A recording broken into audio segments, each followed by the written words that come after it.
Hello दोस्तों, मैं अभिषेक शर्मा आपका हार्दिक स्वागत करता हूं बाजीराव नर्सिंग एकेडमी के ऑनलाइन प्लेटफॉर्म पर। और आज अपन डील करने जा रहे हैं बहुत ही धांसू और इंपॉर्टेंट टॉपिक के बारे में, जो कि बहुत बार एग्जाम में पूछा जाने वाला क्वेश्चन है। ट्यूबरक्लोसिस बहुत ही ज्यादा कम्युनिकेबल डिजीज होती है, बहुत ज्यादा इंपॉर्टेंट कम्युनिकेबल डिजीज रहने वाली है आपके लिए आने वाली स्पेशली जो सीएचओ की एग्जाम है उसके लिए। तो रामबाण साबित होगी ये क्लास। तो इसको मैक्सिमम अपने दोस्तों तक इसको शेयर कर दीजिए और आने वाले अपने चहेतों तक, अपने दोस्तों तक इसको ज्यादा से ज्यादा इसको शेयर करके इसी ताकि इसका सभी को लाभ मिल सके कि क्या फर्क है खुदा और पीर में, क्या फर्क है किस्मत और तकदीर में। मिले कभी असफलता तो निराश मत होना और सोचना कि कुछ इससे भी बेहतर लिखा है शायद मेरी तकदीर में, कुछ इससे भी बेहतर लिखा है मेरी तकदीर में। जो लोग अभी कंटिन्यू में असफल हो रहे हैं तो ये लाइन, ये कुछ मोटिवेशनल लाइन उनके लिए भी कि जिंदगी में हो रही लगातार असफलताओं से कभी निराश मत होना, क्योंकि गुच्छे की आखिरी चाबी भी कभी कभी ताला खोल देती है। क्या पता आपकी जो लास्ट कोशिश, जो लास्ट ट्राई करने जा रहे हो वही आपकी सफलता का मार्ग खोल दे। तो यहाँ पर आपको कभी भी हताश निराश नहीं होना है और अपने उसी जोश जुनून और जज्बे के साथ जो ख्वाब आपने पहली क्लास में देखा था उसी ख्वाब को बरकरार रखने के लिए, उसे पाने के लिए जी तोड़ मेहनत करनी है। कि लक्ष्य वही तोड़ते हैं जिनकी रगों में खून नहीं, बल्कि लक्ष्य पाने के लिए जुनून दौड़ता है तो वही रिकॉर्ड तोड़ते हैं और वही नए रिकॉर्ड बना करके जाते हैं। तो आज अपन बात करने जा रहे हैं यहाँ पर ट्यूबरक्लोसिस के बारे में, टीबी के बारे में आपने बहुत सुना है। आज इसको अच्छी तरीके से डील करेंगे कि टीबी क्या होती है, कैसे फैलती है, क्या क्या इसका साइन सिम्टम होते हैं, क्या इसमें डायग्नोस्टिक टेस्ट क्या किया जाता है और इसमें जो ट्रीटमेंट दिया जाता है वो कौन सी थेरेपी होती है। तो मेनली इसमें जो ट्रीटमेंट यूज करते हैं डॉट्स के नाम से जानते हैं। तो डॉट्स का मतलब होता है डायरेक्ट ऑब्जर्व ट्रीटमेंट कोर्स और शॉर्ट कोर्स थेरेपी के नाम से इसको जाना जाएगा। कब आई थी, कब क्या क्या इसमें कौन कौन सी ड्रग होती है, कौन कौन सी फेज होती है, इंटेंसिव फेज, कंटिन्यूएशन फेज क्या होती है, सभी के बारे में वन बाय वन करके एक एक के बारे में आने वाले हर एग्जाम के हर क्वेश्चन को पूरी तरीके से घुमाकर पूरे रैशनल के साथ यहाँ पर डील किया जाएगा। तो मैक्सिमम अपने दोस्तों तक इस क्लास को शेयर कर दीजिए कि हंसकर जीना दस्तूर है जिंदगी का, बस यही एक किस्सा मशहूर है जिंदगी का, बीते हुए दिन कभी लौट कर नहीं आते, यही सबसे बड़ा कसूर है जिंदगी का। इसलिए जिंदगी के हर लम्हे को खुशियों में बिताओ, रोने का टाइम कहाँ है, सिर्फ मुस्कुराओ, चाहे तुम्हें दुनिया कहे पागल आशिक आवारा, लेकिन याद रखना ये जिंदगी ना मिलेगी दोबारा, ये जिंदगी ना मिलेगी दोबारा। इसीलिए आप अपने जो भी अपना टाइम है उसे हंसकर जिए, क्योंकि जीकर जिंदा रहना है। आपको जीने के लिए हंसना जरूरी है और हंसकर जीना इस जिंदगी का दस्तूर है। तो यहाँ पर आपको बिना अपने गमों को भूल करके आने वाले समय में जो आपको बनना है उसके लिए उस पर फोकस करना है, अपने लक्ष्य पर फोकस करना है। तो आइए स्टार्ट करते हैं। बहुत हो चुका है मोटिवेशन, अब बात करते हैं टीबी के बारे में, ट्यूबरक्लोसिस के बारे में। तो एग्जाम में पूछा जाता है टीबी क्या होती है। तो टीबी का मतलब होता है कि ट्यूबरक्लोसिस के नाम से इसको जानते हैं। ट्यूबरक्लोसिस एक बहुत ही ज्यादा कम्युनिकेबल डिजीज होती है, बहुत ज्यादा ये फैलती है, एक पर्सन से दूसरे पर्सन में बहुत जल्दी से ट्रांसफर हो जाती है। तो इसीलिए इसे कम्युनिकेबल डिजीज के नाम से जानते हैं। तो ये किससे होती है, तो सबसे पहले इसका पॉजिटिव ऑर्गेनिज्म की बात कर लेते हैं कि टीबी का जो पॉजिटिव एजेंट होता है, पॉजिटिव ऑर्गेनिज्म कौन होगा। तो इसका जो पॉजिटिव ऑर्गेनिज्म होता है माइकोबैक्टीरियम ट्यूबरक्लोसिस, माइकोबैक्टीरियम ट्यूबरक्लोसिस के द्वारा ये फैलती है। तो इसका जो पॉजिटिव एजेंट हो गया माइकोबैक्टीरियम ट्यूबरक्लोसिस। और ये क्या होता है, ये एक बैक्टीरिया होता है। तो माइकोबैक्टीरियम ट्यूबरक्लोसिस क्या है, बैक्टीरिया के द्वारा फैलने वाली एक डिजीज होती है टीबी, माइकोबैक्टीरियम ट्यूबरक्लोसिस से फैलती है। बात करते हैं इसका ग्राम पॉजिटिव ग्राम नेगेटिव के बारे में। तो माइकोबैक्टीरियम ट्यूबरक्लोसिस होता है वो कौन सा बैक्टीरिया होता है, ग्राम पॉजिटिव बैक्टीरिया है। तो ये होगा वो कौन सा बैक्टीरिया है, ग्राम पॉजिटिव बैक्टीरिया होता है। अब इसकी स्टेनिंग की बात करते हैं कि यहाँ पर माइकोबैक्टीरियम ट्यूबरक्लोसिस को स्टेन करने के लिए कौन सी स्टेनिंग का यूज करते हैं। तो यहाँ पर जेल-नैन्सन स्टेनिंग का यूज किया जाता है। अब जेल-नैन्सन स्टेनिंग क्या होती है, तो जेल-नैन्सन स्टेनिंग, जेल-नैन्सन स्टेनिंग इसके लिए, इसको स्टेन करने के लिए कौन से स्टेनिंग का यूज करेंगे, तो एसिड फास्ट बेसिलाई होता है। ये कौन सा माइकोबैक्टीरियम ट्यूबरक्लोसिस होता है, gram positive acid fast bacilli है। ये क्या होता है, एसिड फास्ट बेसिलाई होता है, एसिड फास्ट बेसिलाई है। शेप की बात कर लूं मैं कि शेप कौन सी होती है, तो रोड शेप का ये देखने को मिलेगा, जो इसकी शेप होती है रोड शेप की होती है। तो यहाँ पर बहुत से आपने क्वेश्चन डील कर लिए हैं कि सबसे पहले टीबी किससे फैलता है, तो माइकोबैक्टीरियम ट्यूबरक्लोसिस से फैलेगा। क्या है ये, बैक्टीरिया या वायरस है, तो वायरस होता है, ग्राम पॉजिटिव होता है, ये ग्राम पॉजिटिव बैक्टीरिया है। एसिड फास्ट बेसिलाई की बात करते हैं तो एसिड फास्ट बेसिलाई होता है। रोड शेप की बात करें तो ये रोड शेप का होता है। स्टेनिंग की बात करें कि किससे ये स्टेनिंग की जाती है, तो इसकी जो स्टेनिंग करते हैं वो जेड नेल्सन स्टेनिंग से इसकी स्टेनिंग करते हैं। और ये जेड नेल्सन स्टेनिंग से इसीलिए स्टेन होता है, और से स्टेन क्यों नहीं होता है, क्योंकि इसकी जो सेल वॉल होती है, बैक्टीरियल सेल वॉल में क्या पाया जाता है, माइकोलिक एसिड पाया जाता है, इसीलिए ये और स्टेन से स्टेनिंग नहीं होता है।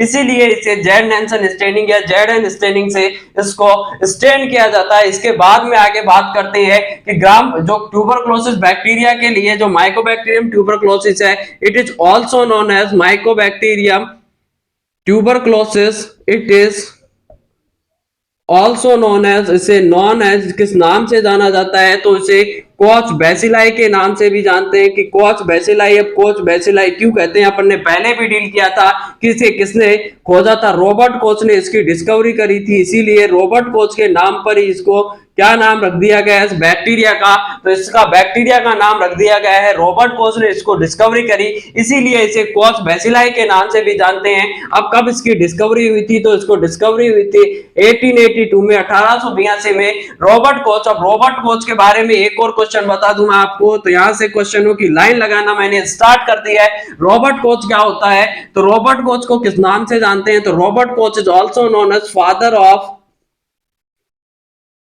Father of bacteriology.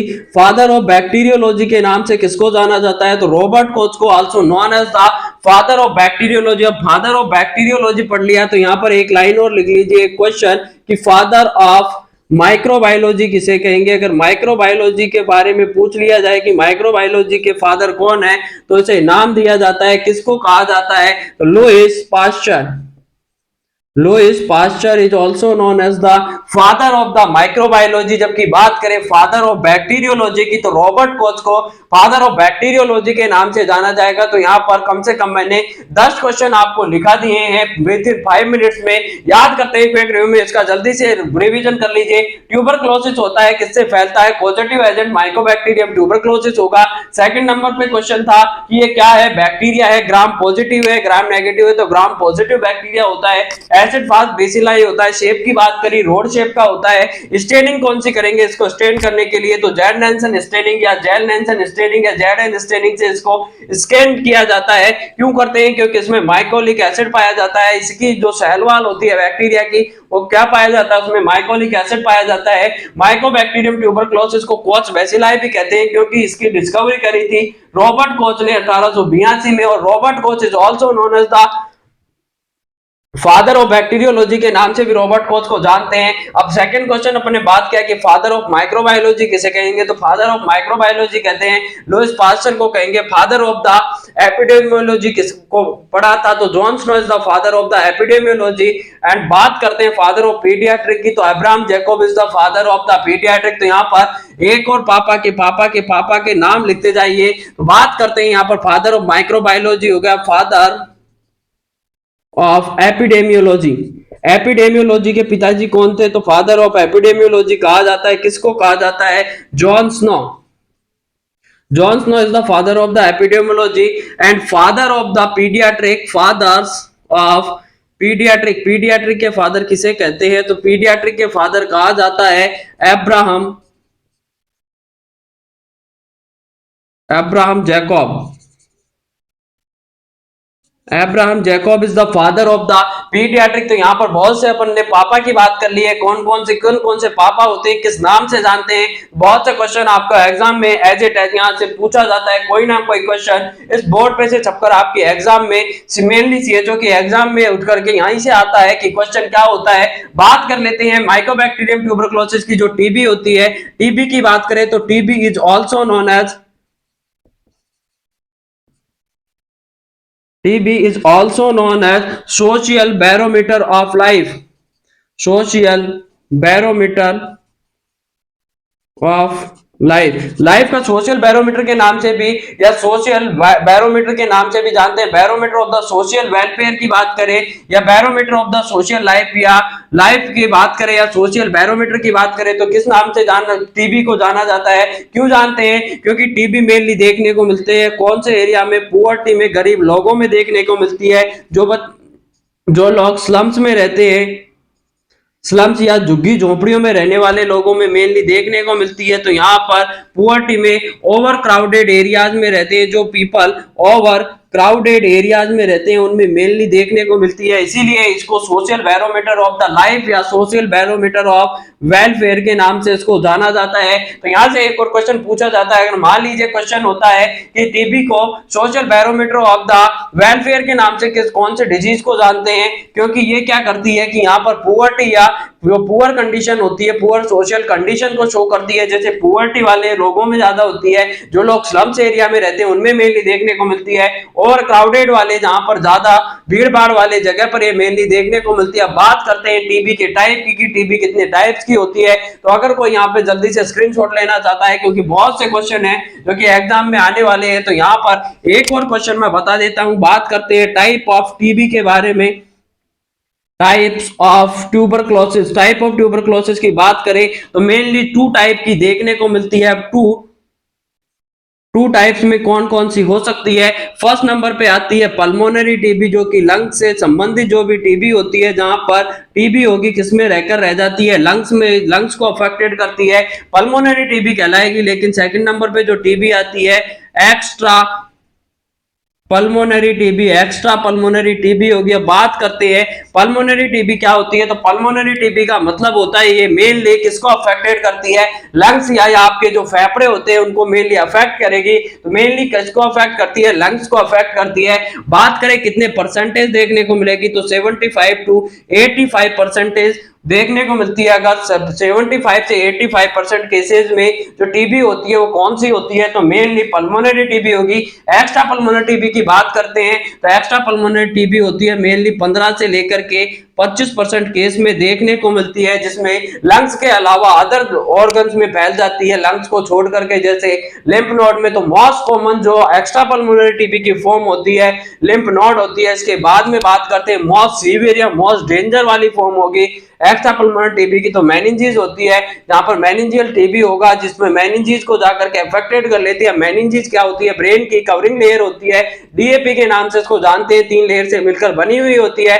DAP dura mater, एक्टिनोमेटर और पायामेटर से मिलकर के बनी हुई होती है। तो सब अपन ने पढ़ा हुआ है, और आगे से जब अपन एमएसएन में एनाटॉमी फिजियोलॉजी पढ़ेंगे उस टाइम पे अपन अच्छी तरीके से यहाँ पर नर्वस सिस्टम में डील करेंगे। तो अपन ने पहले भी नर्वस सिस्टम के पार्ट बताए हुए हैं, तो वहां पर आप जाकर के अच्छी तरीके से डील कर सकते हैं। बात करते हैं पल्मोनरी टीबी, तो यहाँ पर 75 to 85% केस में देखने को मिलती है। आगे बढ़ेंगे कि एक्स्ट्रा पल्मोनरी टीबी 15 से 25% केस में हो गया। पल्मोनरी टीबी में मेनली कौन अफेक्टेड होता है? तो यहाँ पर आप लिख लीजिए कि यहाँ पर मेनली लंग्स अफेक्टेड होगा। बात करें एक्स्ट्रा पल्मोनरी टीबी में तो मोस्ट इन्फेक्टियस की बात करते हैं कि जो पल्मोनरी टीबी होती है वो क्या होती है? Most infectious form of TB. TB की जो मोस्ट इन्फेक्टियस फॉर्म होती है पल्मोनरी टीबी। जबकि बात करें मोस्ट डेंजर टीबी कौन सी होती है, तो मोस्ट डेंजर कौन सी टीबी होगी? अगर मान लीजिए मोस्ट डेंजर्स की बात पूछी जाए, मोस्ट सीवियर की बात पूछी जाए, तो वो टीबी होती है एक्स्ट्रा पल्मोनरी टीबी। और एक्स्ट्रा पल्मोनरी टीबी में भी पर्टिकुलर पूछ लिया जाए तो मेनिंजियल टीबी होती है, मोस्ट सीवियर या मोस्ट डेंजर फॉर्म होती है टीबी की। तो अपन आगे पढ़ेंगे कि यहाँ पर एक्स्ट्रा पल्मोनरी टीबी में 15 से 25% केसेस में होती है, मोस्ट डेंजर होती है, मोस्ट सीवियर होती है। जबकि मोस्ट इन्फेक्टियस की बात करें जहां पर ज्यादा से ज्यादा टीबी एक दूसरे में इन्फेक्टियस होती है। इन्फेक्टियस का मतलब होती है कि एक पर्सन से दूसरे पर्सन में फैलती है। मान लीजिए अगर मैं इन्फेक्टेड हूं टीबी से और मैंने कफ या स्नीज किया है, तो मेरे टेडी बियर क्या करेगा? जो टेडी है वो क्या है? हेल्दी है, लेकिन जैसे ही मैंने कफ स्नीज किया तो ये जा करके इन्फेक्टिव, अगर मेरे को मान लीजिए पल्मोनरी टीबी थी तो पल्मोनरी टीबी है सबसे ज्यादा इसकी इन्फेक्टिवनेस होती है, जो इन्फेक्टिव रेट होती है, जो इसका इन्फेक्टियस होता है बहुत ज्यादा, एक से पर्सन से दूसरे पर्सन में फैलने की जो रेट होती है बहुत ज्यादा होती है। तो जैसे अगर मान लीजिए मेरे को पल्मोनरी टीबी है, लंग्स का कोई टीबी है, तो मैंने जैसे कफ किया तो कफ और स्नीजिंग के दौरान टेडी में जाकर के टेडी क्या कर लेगा, इसको इनहेल कर लेगा बैक्टीरिया को, और इसमें जो टीबी होती है वो फैलती है तो तुरंत फैल जाती है। और बात करें एक्स्ट्रा पल्मोनरी टीबी की, तो एक्स्ट्रा पल्मोनरी टीबी की जो इन्फेक्टिवनेस होती है वो कम होती है लेकिन सीवियर होती है, मोस्ट सीवियर होती है, मोस्ट डेंजरस होती है। अब बात करते हैं कि एक्स्ट्रा पल्मोनरी टीबी में भी कौन कौन से ऑर्गन को ये अफेक्टेड करती है, तो यहाँ पर जल्दी से आप स्क्रीनशॉट ले लीजिए, बहुत ही ज्यादा इंपॉर्टेंट टॉपिक है, यहाँ से कोई ना कोई क्वेश्चन एग्जाम में हर बार क्वेश्चन पूछा जाता है, तो बहुत ही ज्यादा आपके लिए फायदेमंद साबित होने वाला ये टॉपिक है। तो इस बोर्ड पे जो भी लिखा है एक एक अपने आप में बहुत बड़ा क्वेश्चन है, तो जल्दी से 2 सेकंड का टाइम है, आप जल्दी से स्क्रीनशॉट ले लीजिए। इसके बाद में अपन आगे बढ़ते हैं। तो अपन इसके बाद में आगे बढ़ेंगे कि यहाँ पर कौन कौन सी टीबी देखने को मिल सकती है। तो इसके बाद में अपन डील करते हैं एक्स्ट्रा पल्मोनरी टीबी के बारे में कि एक्स्ट्रा पल्मोनरी टीबी में कौन कौन से ऑर्गन होते हैं जो कि अफेक्टेड होते हैं। तो सबसे पहले ऑर्गन अफेक्टेड होगा या most common extra pulmonary TB में जो अफेक्टेड ऑर्गन होता है वो लिम्फ नोड होती है, जो सबसे ज्यादा अफेक्टेड होती है। तो most common affected organ in the extra pulmonary TB की बात पूछ ली जाए तो वहां पर आपको आंसर देना है, लिम्फ नोड बताना है। बात पूछे कि most dangerous extra pulmonary TB है कौन सी होगी, तो वहां पर मेनिंजियल टीबी होती है, मोस्ट डेंजर या मोस्ट सीवियर फॉर्म होती है टीबी की एक्स्ट्रा पल्मोनरी में मेनिंजियल टीबी। इसके अलावा फैलोपियन ट्यूब की टीबी हो सकता है, स्पाइन की टीबी हो सकती है जिसे पोर्ट्स स्पाइन के नाम से जानते हैं, ब्लड में हो सकती है, यूरिनरी ट्रैक्ट में हो सकती है, फैलोपियन ट्यूब में हो सकती है, जॉइंट्स में हो सकती है, बोन में हो सकती है। तो बहुत सी जगह पर टीबी देखने को मिलेगी। लेकिन अगर पूछ लिया जाए कि most common form of extra pulmonary TB, EPTB का मतलब है एक्स्ट्रा पल्मोनरी टीबी की मोस्ट कॉमन फॉर्म कौन सी होती है, तो लिम्फ नोड की जो मोस्ट कॉमन साइट की बात करें तो मोस्ट कॉमन जो साइट होती है वो कौन सी होती है, तो लिम्फ नोड होगा। लिम्फ नोड में सबसे ज्यादा मेनली देखने को मिलती है। बात करें कि मोस्ट कॉमन फॉर्म के बजाय मोस्ट सीवियर या मोस्ट सीवियर या most dangerous form of extra pulmonary TB की मोस्ट डेंजर कौन सी होती है, तो यहां पर मेनिंजियल टीबी हो गया, मेनिंजियल टीबी होती है, मोस्ट डेंजर फॉर्म होती है। एक्स्ट्रा पल्मोनरी टीबी की मोस्ट डेंजर की बात करें मेनिंजियल आंसर देना है। बात करें मोस्ट कॉमन साइट कौन से अफेक्टेड होती है, तो लिम्फ नोड होगा। इसके अलावा फैल सकती है, ये जॉइंट में जा सकती है, बोन में देखने को मिल सकती है, इंटेस्टाइन में देखने को मिल सकती है, या फिर फैलोपियन ट्यूब में देखने को मिल सकती है। एफटी का मतलब है फैलोपियन ट्यूब में जा सकती है, स्पाइन में जाएगी, और स्पाइन की जो टीबी होती है इसे पोर्ट्स स्पाइन के नाम से जानते हैं। अब एक और क्वेश्चन है, अगर फीमेल जेनाइटल ट्रैक्ट में सबसे ज्यादा अफेक्टेड होने वाला जो टीबी से ऑर्गन होता है वो फैलोपियन ट्यूब ही होती है। अगर कोई फीमेल जेनाइटल ट्रैक्ट में पूछ लिया जाए कि फीमेल जेनाइटल ट्रैक्ट में सबसे ज्यादा टीबी से अफेक्टेड होने वाला ऑर्गन कौन सा होता है, तो फैलोपियन ट्यूब उसका आंसर देना है। आगे बात करते हैं, यहाँ पर ब्लड में हो सकती है, जॉइंट में हो सकती है, बोन में हो सकती है, इंटेस्टाइन में हो सकती है, स्पाइन में हो सकती है। तो यहाँ पर मेनिंजेस और लिम्फ नोड में अपन ने पढ़ लिया है। आगे बात पढ़ते हैं, आगे बढ़ते हैं टीबी में कि मोस्ट कॉमन जो फॉर्म होती है लिम्फ नोड होती है, और सबसे ज्यादा डेंजर होती है मेनिंजियल टीबी होती है। इसके बाद में बात करते हैं स्टेजेस ऑफ टीबी के बारे में कि टीबी की कौन कौन सी स्टेजेस होती है। अब टीबी के स्टेजेस आपने टाइप पढ़ लिया है कि पल्मोनरी टीबी और एक्स्ट्रा पल्मोनरी टीबी 2 टाइप की होती है। अब स्टेजेस के बारे में पढ़ेंगे कि कौन कौन सी ऐसी स्टेजेस होती है जिसको टीबी में, तो टीबी मेनली में स्टेजेस होती है 4 टाइप की स्टेजेस होगी। तो स्टेजेस ऑफ टीबी। ट्यूबरक्लोसिस की कौन कौन सी स्टेजेस होती है? तो स्टेज होती है मेनली 4 स्टेज देखने को मिलेगी यहाँ पर। अब बात करते हैं, अगर मान लीजिए कोई माइकोबैक्टीरियम ट्यूबरक्लोसिस है, वो अगर कब तक जीवित रह सकता है? तो अगर स्पूटम में रहेगा तो 24 आवर तक सर्वाइव करेगा, लेकिन ड्रॉपलेट न्यूक्लियाई हो गया, वो निकल करके बाहर हवा में, वातावरण में, एनवायरमेंट में घूमने लग गया है, तो वो 10 डेज तक क्या कर सकता है? वहां वातावरण या एनवायरमेंट में सर्वाइव कर सकता है अगर ड्रॉपलेट होकर के बाहर निकल गया है। लेकिन अगर स्पूटम में रहेगा तो उसका जो लाइफ स्पैन होती है 24 आवर तक वो सर्वाइव कर सकता है। इसके बाद में पढ़ते हैं, बात करते हैं यहाँ पर कि विदाउट ट्रीटमेंट, अगर ट्रीटमेंट, अब मान लीजिए कोई पर्सन ऐसे हैं जिनको टीबी हो गया है, तो टीबी में अगर वो ट्रीटमेंट ले लेते हैं तो पेशेंट होगा वो ट्रीटमेंट नहीं लेता है, विदाउट ट्रीटमेंट है, तो 50% केसेस क्या हो जाते हैं वहां पर? 50% बिना लेने वाले। अगर मान लीजिए किसी पर्सन को ट्यूबरक्लोसिस था, मान लीजिए मेरे डैडी को ट्यूबरक्लोसिस है और इसने क्या नहीं लिया है? ट्रीटमेंट नहीं लिया, तो 50% चांसेस होते हैं कि ये क्या कर सकता है? डाई हो सकता है, मेरे को छोड़ करके चला जाएगा। तो यहाँ पर 50% केस में डाई हो जाएगा। 25% केसेस में क्या हो जाएगा? जो एक्टिव वाली टीबी थी वो क्रोनिक में कन्वर्ट हो जाएगी। लेकिन 25% केसेस होते हैं उसमें टैडी 25% चांसेस है कि मेरा टैडी है वो खुश हो जाएगा, सही हो जाएगा। तो ट्रीटमेंट हो सकता है, बिना ट्रीटमेंट के 25% चांसेस होते हैं कि ये टैडी है वो सही हो सकता है। लेकिन क्या बन करके रहेगा? ये हमेशा क्या बन करके रहेगा? एक्टिव कैरियर बन के रहेगा, खुद में साइन सिम्टम शो नहीं करेगा, लेकिन किसी और को क्या कर सकता है? बीमार कर सकता है, या उसमें ट्यूबरक्लोसिस करवा सकता है। तो यहाँ पर अपन ने पढ़ा है। इसके बाद में टीबी की जो स्टेजेस है उनके बारे में डील करेंगे। तो टीबी की जो फर्स्ट स्टेज होती है उसे लैटेंट स्टेज कहते हैं। टीबी की जो सेकंड स्टेज होती है उसे प्राइमरी स्टेज के नाम से जानेंगे, प्राइमरी पल्मोनरी टीबी के नाम से जानते हैं। थर्ड स्टेज होती है उसे एक्टिव स्टेज के नाम से जानते हैं, एक्टिव ट्यूबरक्लोसिस के नाम से जानेंगे। फोर्थ स्टेज की बात करते हैं तो फोर्थ स्टेज में क्या हो जाता है?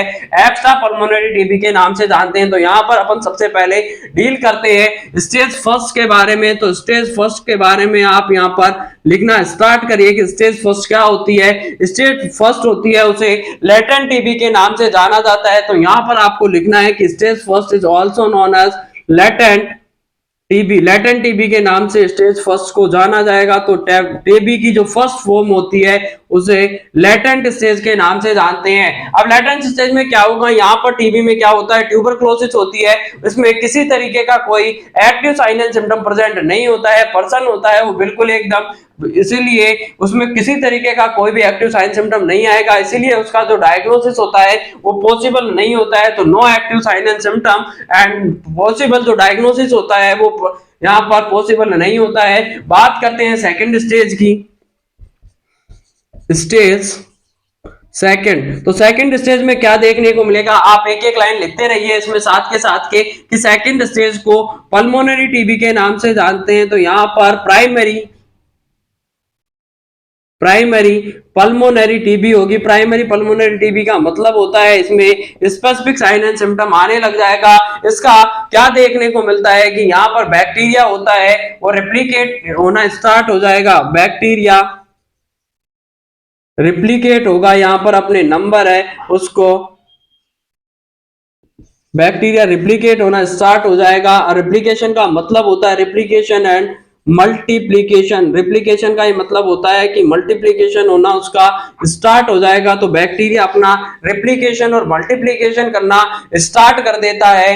बट स्पूटम होगा वो नहीं होता है, बट स्पूटम इज नॉट, लेकिन इसमें बट स्पूटम इज नॉट, यहाँ पर किसी तरीके का स्पूटम का प्रोडक्शन नहीं होता है। तो यहाँ पर but sputum is not, sputum का प्रोडक्शन नहीं होगा। मॉन्टेक्स टेक्स की बात करें तो यहाँ पर मॉन्टेक्स टेक्स होगा।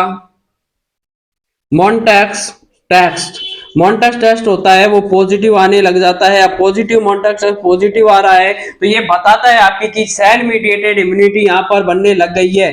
सेल मीडिएटेड इम्यूनिटी है वो डेवलप हो चुकी है। तो सेल मीडिएटेड इम्यूनिटी होगा वो यहाँ पर डेवलप हो चुका है। तो यहाँ पर मेनली देखने को मिलेगा पल्मोनरी टीबी में क्या होता है, primary pulmonary TB second stage के नाम से जानते हैं। बैक्टीरिया यहाँ पर रिप्लिकेट होना स्टार्ट हो जाता है। तो बात करें बैक्टीरिया रिप्लिकेशन का मतलब होता है अपने नंबर में अपना मल्टीप्लिकेशन करने लग जाता है, अपनी गैंग और अपनी फोर्स तैयार करने लग जाएगा। उसके बाद में मॉन्टेक्स टेस्ट होता है, वो पॉजिटिव आने लग जाता है। तो मॉन्टेक्स टेस्ट होगा यहाँ पर पॉजिटिव आने लग जाता है। Blood show the cell mediated immunity यहाँ पर शो होने लग जाती है। बात करते हैं थर्ड स्टेज की, तो थर्ड स्टेज में एक्टिव साइन एंड सिम्टम होते हैं, प्रेजेंट होने लग जाएगा। स्पुटम का प्रोडक्शन होगा और यहाँ पर तो माइक्रोस्कोपी करते हैं, स्पुटम माइक्रोस्कोपी होगा, वो क्या होने लग जाता है, पॉजिटिव आने लग जाएगी। तो स्पुटम माइक्रोस्कोपी में पॉजिटिव फाइंडिंग होती है, वो आने लग जाती है। तो बात करते हैं स्टेज थर्ड स्टेज के बारे में कि थर्ड स्टेज क्या होती है। तो थर्ड स्टेज को ही एक्टिव स्टेज के नाम से जानते हैं और एक्टिव स्टेज होती है मोस्ट इन्फेक्टियस स्टेज। की बात करें कि सबसे ज्यादा जो इन्फेक्टियस स्टेज होती है टीबी की, वो कौन सी स्टेज होगा, तो थर्ड स्टेज होती है, मोस्ट इन्फेक्टियस होती है। एक पर्सन से दूसरे पर्सन में चांसेस होते हैं, अगर पर्सन है वो थर्ड स्टेज में है तो उसमें चांसेस होंगे कि वहां पर एक पर्सन से वो दूसरे पर्सन को मैक्सिमम क्या कर सकता है, इन्फेक्शियस कर सकता है, वो अपनी टीबी को दूसरे पर्सन को दे सकता है। तो यहाँ मोस्ट इन्फेक्टियस होती है थर्ड स्टेज के। इसमें क्या होगा कि स्पुटम पॉजिटिव, स्पुटम का प्रोडक्शन होने लग जाएगा और स्पुटम प्रोडक्शन होगा और उसके साथ साथ ही यहाँ पर जो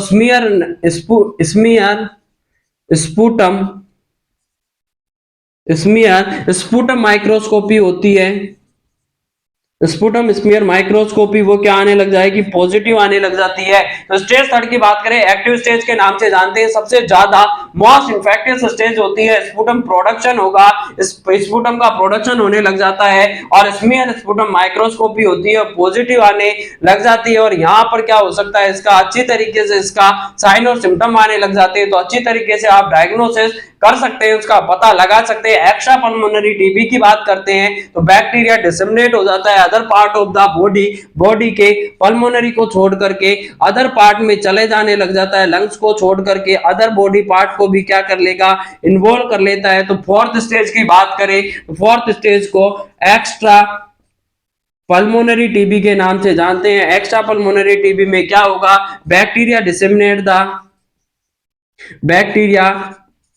डिसेमिनेटेड होने लग जाता है वहां से, और डिसेमिनेटेड होकर के अदर पार्ट को क्या कर लेगा, and involve the other part of body के अदर पार्ट को भी इन्वॉल्व कर लेता है। तो यहाँ पर मेनली देखने को मिलेगा जो बैक्टीरिया था वो अब लंग से निकल करके पूरे बॉडी पार्ट में, पूरे ब्रह्मांड में, पूरे शरीर में घूमने लग जाता है और अलग अलग पार्ट को जाकर के, जैसे मेनिंजेस को, लिम्फ नोड को, सबसे कॉमन होगा लिम्फ नोड को, फिर मेनिंजेस को कर लेगा, जॉइंट्स को, बोन को, इंटेस्टाइन को, यहाँ पर फैलोपियन ट्यूब को, ब्लड को, सभी को क्या कर लेता है, अपने शिकार बना लेता है। तो यहाँ पर मेनली देखने को मिलेगा, अपन ने पढ़ ली है कि 4 स्टेजेस होती है, फर्स्ट स्टेज, सेकंड स्टेज, सबसे ज्यादा इंपॉर्टेंट स्टेज है कि आपके थर्ड स्टेज में से मैक्सिमम क्वेश्चन पूछा जाता है कि सबसे ज्यादा इन्फेक्टियस स्टेज कौन सी होती है, और ऐसा पर्सन जिसको की रिक्वायरमेंट होती है आइसोलेशन की, तो पूछा जाएगा एग्जाम में। इंपॉर्टेंट क्वेश्चन है कि ऐसा कौन से पर्सन होते हैं जिनको रिक्वायरमेंट होती है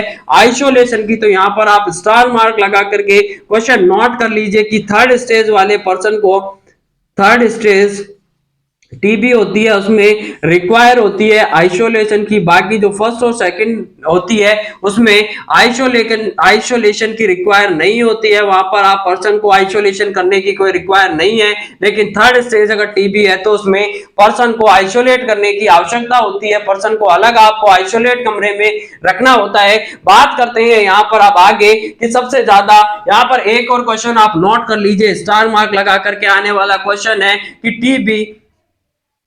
टीबी डे है, ट्यूबरक्लोसिस डे है, वो कब सेलिब्रेट किया जाता है। तो 24 मार्च को, 24 March is celebrated as a TB day, tuberculosis day के रूप में मनाया जाता है।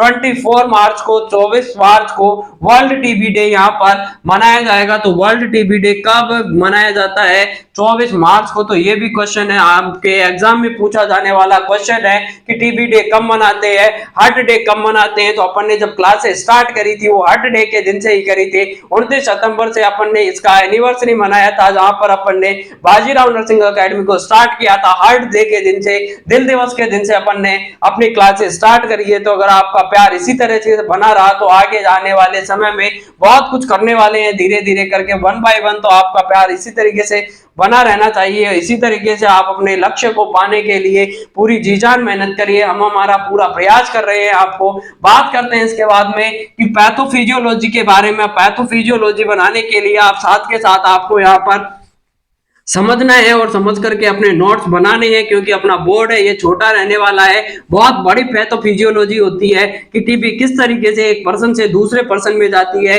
क्या क्या उसमें देखने को मिलेगा, कौन सा कॉम्प्लेक्स बनता है। तो उसमें मेनली जो कॉम्प्लेक्स बनेगा बॉन कॉम्प्लेक्स बनता है। इसमें नेक्रोसिस देखने को मिलता है और कौन सा होता है उसे कैसियस नेक्रोसिस होता है जो चीजी अपीयरेंस का होगा। तो यहाँ से भी क्वेश्चन पूछा हुआ क्वेश्चन है एक एग्जाम में कि यहाँ पर चीजी जो कैसियस नेक्रोसिस होता है उसका अपीयरेंस कैसा होता है। तो चीजी अपीयरेंस देखने को मिलेगा।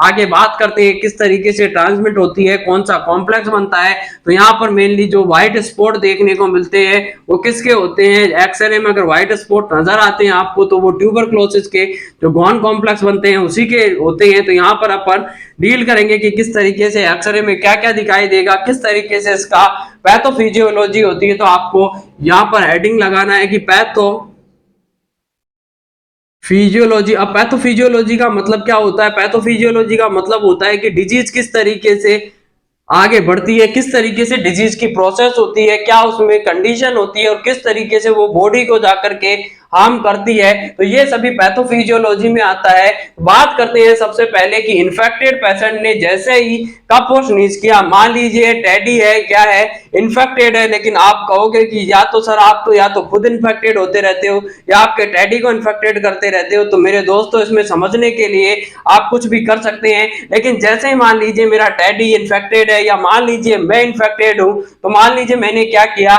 मैं इन्फेक्टेड था तो मैंने क्या किया, यहाँ पर जैसे ही कफ और स्नीज किया, cough and sneeze by infected person, जैसे इन्फेक्टेड पर्सन ने क्या किया, कफ और स्नीज किया बाय इन्फेक्टेड पर्सन के द्वारा कफ और स्नीजिंग करी गई, तो उससे क्या हुआ, जैसे ही पर्सन ने कफ स्नीज किया उससे क्या हो गया, जो बैक्टीरिया थे वो ड्रॉपलेट न्यूक्लियाई किसमें इनहेल्ड कर लिए गए। यहाँ पर जैसे ही मैंने कफ किया कफ करने के बाद में टेडी ने क्या कर लिया, उनको जो बैक्टीरिया के ड्रॉपलेट न्यूक्लियाई थे उनको टेडी ने इनहेल कर लिया। वे टेडी के शरीर में जा चुके हैं। तो इसमें जैसे ही क्या होगा, कफ स्नीजिंग होगा, उसके बाद में देखने को मिलता है कि बैक्टीरिया ड्रॉपलेट न्यूक्लियाई कहां पर जाएंगे, ड्रॉपलेट न्यूक्लियाई इनहेल्ड बाय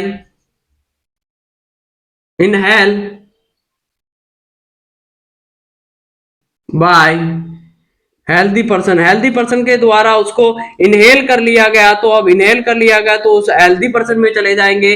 अब हेल्दी पर्सन में जाने के बाद में क्या करते हैं, ये प्राइमरी डिफेंस, अब बॉडी की जो प्राइमरी डिफेंस होती है जैसे म्यूकस और सीलिया होती है, ट्रेकिया में पाई जाती है म्यूकस और सेलिया। तो म्यूकस क्या करता है, यहाँ पर बैक्टीरिया में गॉबलेट सेल होती है, जो गॉबलेट सेल होती है ट्रेकिया में, और सीलिया पाई जाती है, वो क्या करती है, बैक्टीरिया को यहाँ पर गॉबलेट सेल म्यूकस का सिक्रेशन करेगी और जो सीलिया होती है वो क्या करती है, इसको ट्रैपिंग करके बाहर निकालने की कोशिश करेगी बैक्टीरिया को। तो यहां पर प्राइमरी डिफेंस मैकेनिज्म एक्टिवेट होगा। तो activate the primary defence mechanism, जो प्राइमरी डिफेंस मैकेनिज्म था, प्राइमरी डिफेंस मैकेनिज्म होगा, प्राइमरी डिफेंस मैकेनिज्म होता है वो क्या होता है, एक्टिवेट हुआ। अब प्राइमरी डिफेंस मैकेनिज्म एक्टिवेट हुआ तो उससे क्या देखने को मिलेगा, यहां पर जो गॉबलेट सेल थी, गॉबलेट सेल एंड जो सीलिया थी उसने जाकर के क्या करना स्टार्ट किया, गॉबलेट सेल ने म्यूकस का प्रोडक्शन बढ़ाया ताकि कफ के साथ क्या आ जाए, बाहर निकल के आ जाए, और सीलिया उनको पकड़ करके बाहर लाने की बैक्टीरिया को कोशिश कर रही है। लेकिन यहाँ पर अब क्या करेगी, कोशिश करेगी तो यहाँ पर क्या होगा, कफ आएगा, और कफ आएगा तो यहाँ पर चांसेस है कि वो कफ के साथ साथ बाहर आ जाए। तो कफ आएगा तो कफ रिफ्लेक्स होगा, तो कफ रिफ्लेक्स के साथ साथ चांसेस होते हैं कि ये एक्सपेल आउट कर दिया जाता है, बॉडी से एक्सपेल आउट कर देंगे। अब जैसे ही मान लीजिए अगर कोई कफ आती है तो कफ प्रोडक्शन हुआ स्पूटम का, उसके साथ कफ आया, तो कफ के साथ साथ क्या होता है कि चांसेस होते हैं कि जो बैक्टीरिया वायरस आपकी ट्रेकिया में या आपके एयरवे में गया था वो कफ के साथ साथ फोर्सफुली क्या आ सकता है, बाहर निकल करके आ सकता है। लेकिन लेकिन ये क्या हो जाती है, इफ फेल, अगर ये फेल हो जाती है, सक्सेसफुल नहीं हो पाती है, तो बैक्टीरिया क्या करेगा, reach to the alveoli of the lung. अब अगर ये अनसक्सेसफुल रह जाती है, इफ फेल, अगर ये फेल हो जाती है अपने फंक्शन को परफॉर्म करने में, तो बैक्टीरिया रीच द, बैक्टीरिया कहां पहुंच जाएगा, bacteria reach the alveoli of lungs, lungs की एल्वियोलाई में जाकर के बैक्टीरिया होगा वो लंग्स की एल्वियोलाई में जाकर के क्या हो जाता है, पहुंच जाता है। और कहां पर पहुंचेगा, बात करते हैं, यहां से भी एक क्वेश्चन जनरेट होता है, स्टार मार्क लगा करके क्वेश्चन नोट कर लीजिए। अब बैक्टीरिया था वो लंग्स में जाएगा, लंग्स में लोब पाए जाते हैं, कितने लोब पाए जाते हैं, जल्दी से आप आंसर करके दीजिए। राइट लंग्स में कितने होते हैं, लेफ्ट लंग में कितने लोब होते हैं, तो राइट में 3 लोब होते हैं, लेफ्ट लंग छोटा होता है इसीलिए इसमें 2 लोब पाए जाते हैं। तो बात करेंगे, तो अगर बैक्टीरिया था वो कहां पर पहुंच गया, लंग्स की एल्वियोलाई में पहुंच गया, तो कहां जाकर के ये बैठेगा, तो बैठेगा तो कहां पर रहता है, बात करते हैं। अगर कोई जाता है तो यहां से ऊपर से गया, तो अगर लोअर लोब में जाएगा तो उसके अपर पार्ट में बैठेगा जाकर के, और अपर लोब में गया है तो उसके लोअर पार्ट में मेनली देखने को मिलेगा। तो बैक्टीरिया कहां पहुंच जाता है, upper lobe of the, upper part of lower lobe, या तो लोअर लोब के अपर पार्ट में जाकर के रुकेगा, या फिर वो जाएगा कि lower part of the upper lobe, या तो अगर लोअर लोब में गया है तो उसके अपर पार्ट में जाएगा, और अगर lower part of the upper lobe में है तो उसके लोअर पार्ट में जाकर के ये विश्राम करता है, वहां जाकर के अपना काम करने लग जाता है। तो यहां पर अब क्या हो गया, अगर सक्सेसफुल नहीं हुई थी बैक्टीरिया, वो सीलिया और गोबलेट सेल अगर इसको बाहर निकाल नहीं पाई, तो बैक्टीरिया कहां पहुंच गया, एल्वियोलाई, लंग्स की एल्वियोलाई में पहुंच गया। अब लंग्स में भी कहां रहेगा, upper part of the lower lobe, अगर लोअर लोब है तो उसके अपर पार्ट में होगा। देखिए यहां पर मैं आपको समझाने की कोशिश करता हूं कि ये ट्रे किया है, और ये यहां से भाई साहब ये लंग्स निकला हुआ है, ये इधर में एक लंग्स है। तो यहां पर आप देखते हैं ये आपका मेनली जो राइट वाला है, राइट वाला लंग्स होता है वो कितने में डिवाइडेड होता है, तो जो राइट वाला होता है वो मेनली देखने को मिलेगा 3 लोब होते हैं। तो upper lobe, middle lobe, lower lobe, और उसमें upper lobe and lower lobe 2 lobe होते हैं लेफ्ट साइड में। तो अब ये मान लीजिए अगर बैक्टीरिया है तो ये अगर इसमें जाएगा, अगर अपर लॉब में गया है तो अपर लॉब के कौन से एंगल में जाकर के बैठेगा, अपर लॉब के कौन से पार्ट में जाकर के छुपेगा, तो upper part of the lower lobe, अगर लोअर लॉब में आया है तो उसके अपर पार्ट में जाएगा, लेकिन अगर अपर लॉब में है तो उसके लोअर लॉब में जाकर के ये अपना स्थान यहाँ पर ले लेता है। तो बात करेंगे अब इससे आगे कि किस तरीके से ये फिर यहाँ पर क्या करता है। तो अब ये अगर मान लीजिए इस तरीके से जाकर के वहां बैठ गया है, तो फिर पॉलीमोर्फोन्यूक्लियर लिम्फोसाइट आएगी, और वो क्या करने का काम करेगी, इसको भक्षण करने का, या मैक्रोफेजेस क्या करती है, इसको आकर के क्या करेगी, यहाँ पर पॉलीमोर्फोन्यूक्लियर ल्यूकोसाइट एन सर्किल कर देती है, बैक्टीरिया को चारों तरफ से घेर लेगी, और मैक्रोफेजेस को क्या करेगी, इनको एनगल्फ करने का काम करती है। तो यहाँ पर इसके बाद में क्या होता है, polymorphonuclear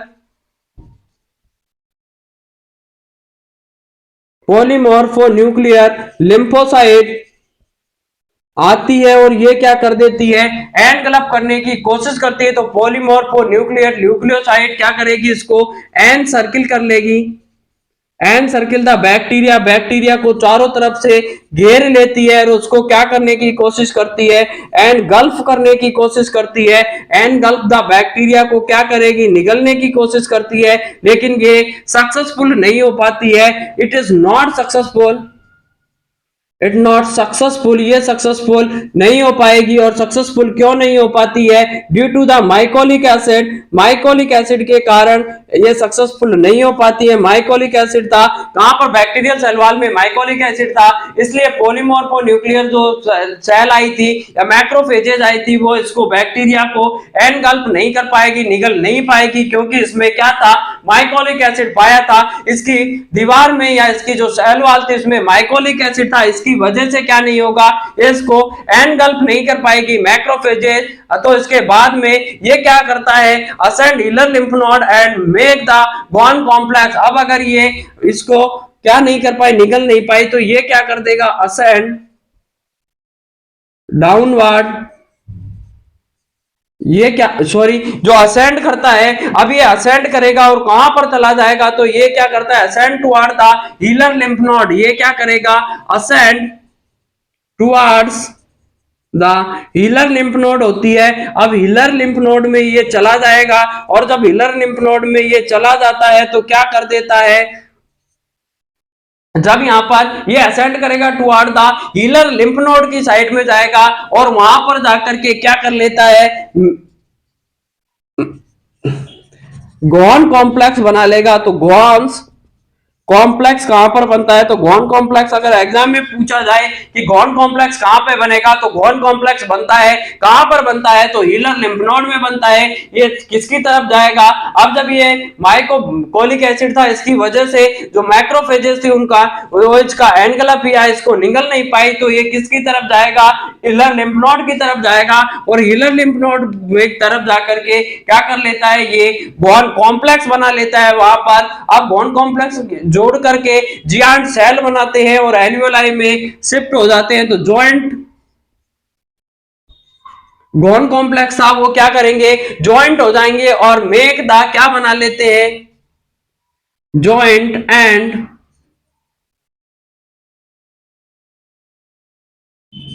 make the giant cell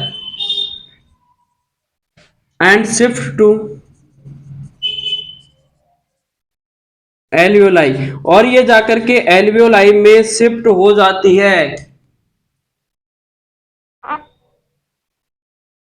आया कुछ समझ में आपके यहाँ पर, कि जैसे ही क्या किया, यहाँ पर हीलर लिम्फ नोड में गया, वहां से गोन कॉम्प्लेक्स बनाया, और गोन कॉम्प्लेक्स ज्वाइंट होकर के जियांट सेप्ट बना लेते हैं, और जियांट सेल बना करके ये क्या हो जाती है, वहां पर जाकर के एल्वियोलाई में शिफ्ट हो जाएगी। तो ये क्या हो जाती है, वहां पर एल्वियोलाई में जाकर के शिफ्ट हो जाती है, और वहां पर सेंट्रल पार्ट में एल्वियोलाई में जाकर के एल्वियोलाई के सेंट्रल पार्ट में क्या करना स्टार्ट कर देती है, सेंट्रल पार्ट का नेक्रोसिस करना स्टार्ट कर देगी। तो सेंट्रल पार्ट का नेक्रोसिस देखने को मिलेगा। तो यहां पर सेंट्रल पार्ट में जाकर के नेक्रोसिस कर देती है। अब नेक्रोसिस से क्वेश्चन पूछा जाता है यहां से एग्जाम में कि नेक्रोसिस होगा सेंट्रल पार्ट ऑफ एल्वियोलाई का, वो कैसा होता है, तो यहां पर कौन सा देखने को मिलेगा, केसीएस नेक्रोसिस देखने को मिलेगा। तो यहां पर जो नेक्रोसिस करती है, केसीएस नेक्रोसिस करेगी। अब इसका एपीरियंस की बात करते हैं कि जो केसीएस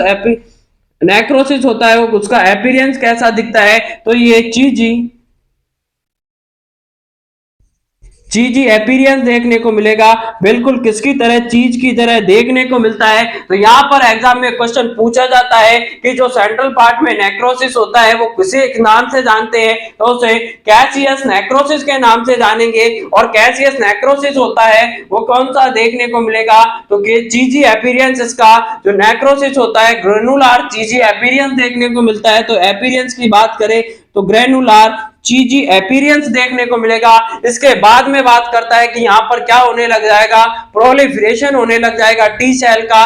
टी सेल क्या करेगी, अब जाकर के टी सेल प्रोलिफरेट होने लग जाती है। तो टी सेल प्रोली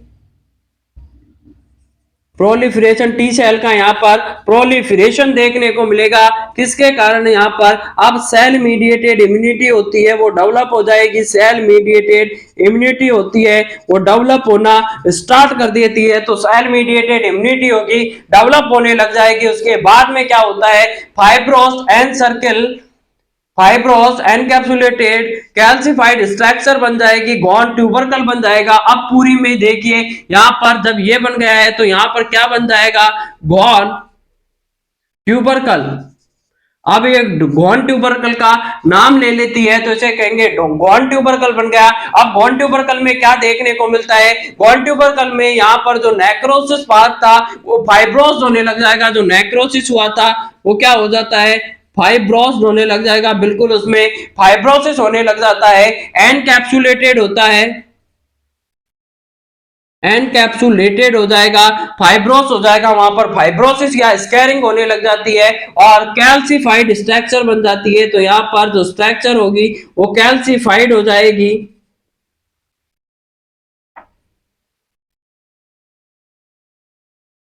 स्ट्रक्चर होती है वो कैल्सिफाइड हो जाती है और इसी को नाम दिया जाता है गॉन ट्यूबरकल के नाम से जानते हैं। तो यहाँ पर ये पूरी मैकेनिज्म देखने को मिलेगी।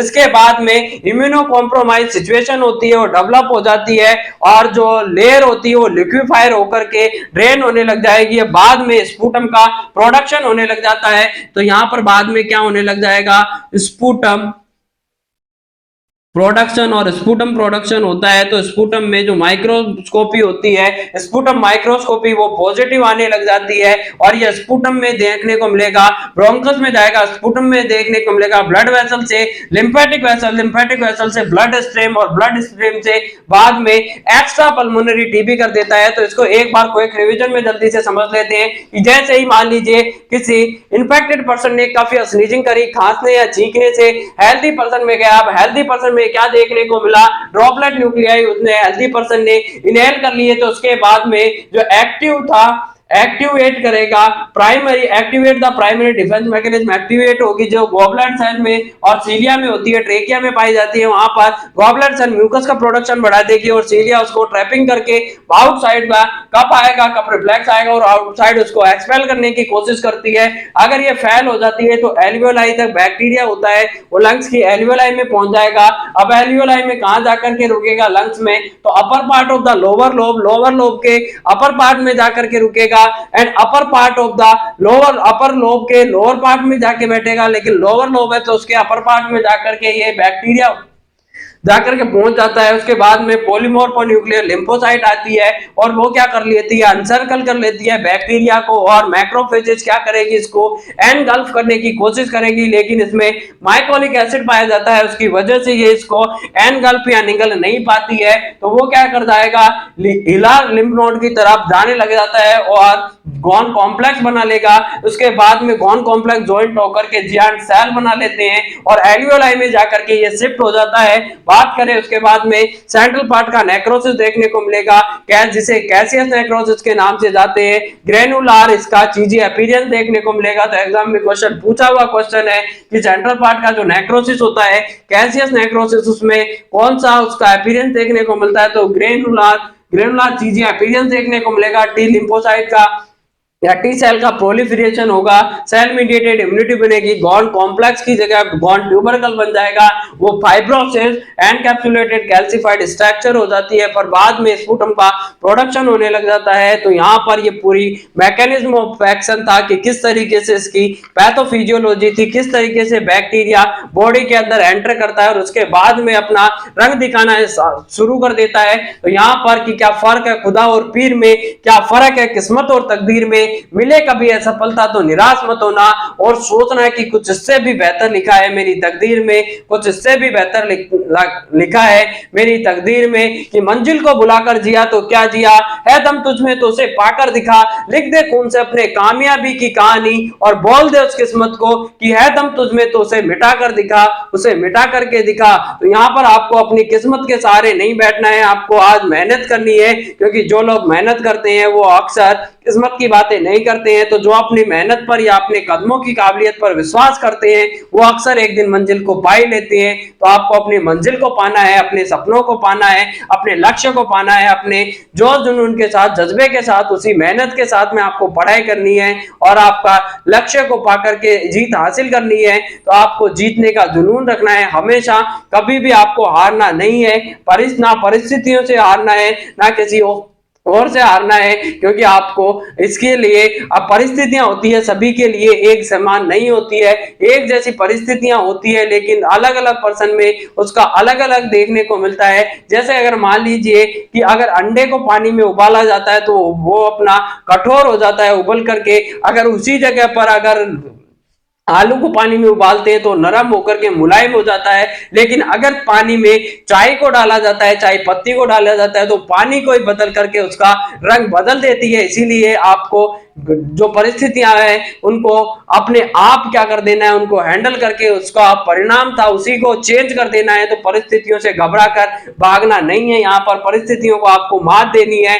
और मात तभी दे सकते हो जब आप अपने ठान लिया है नर्सिंग ऑफिसर बनने का, या जो भी आपने लक्ष्य है नर्सिंग ऑफिसर बनकर आपको नहीं रहना है, जिंदगी में नर्सिंग के उस मुकाम को हासिल करना है जिसके लिए आपने सपना देखा है तो आप अपने सपने को पूरा करने के लिए आज जी जान लगा दीजिए सपने को पूरा करने के लिए। इसके बाद में बात करते हैं कि क्लिनिकल मैनिफेस्टेशन क्या होगा, टीबी में कौन कौन से साइन एंड सिम्टम देखने को मिलते हैं। तो सबसे पहले पूछा जाता है कि टीबी में क्या होता है, तो सबसे पहले मेनली जो आता है कि डिस्निया आएगा या कफ होगा। तो टीबी का जो मेन सिम्टम होता है पहले क्या देखने को मिलता है, यहाँ पर कफ होती है, उसके बाद में डिस्निया होगा, वो लेटर स्टेज में जाकर के जब बॉडी पूरी पैथोफिजियोलॉजी होगा, उसमें लंग्स होते हैं वो डिस्ट्रक्शन होना स्टार्ट हो जाते हैं, तो उसमें डिस्निया देखने को मिलेगा।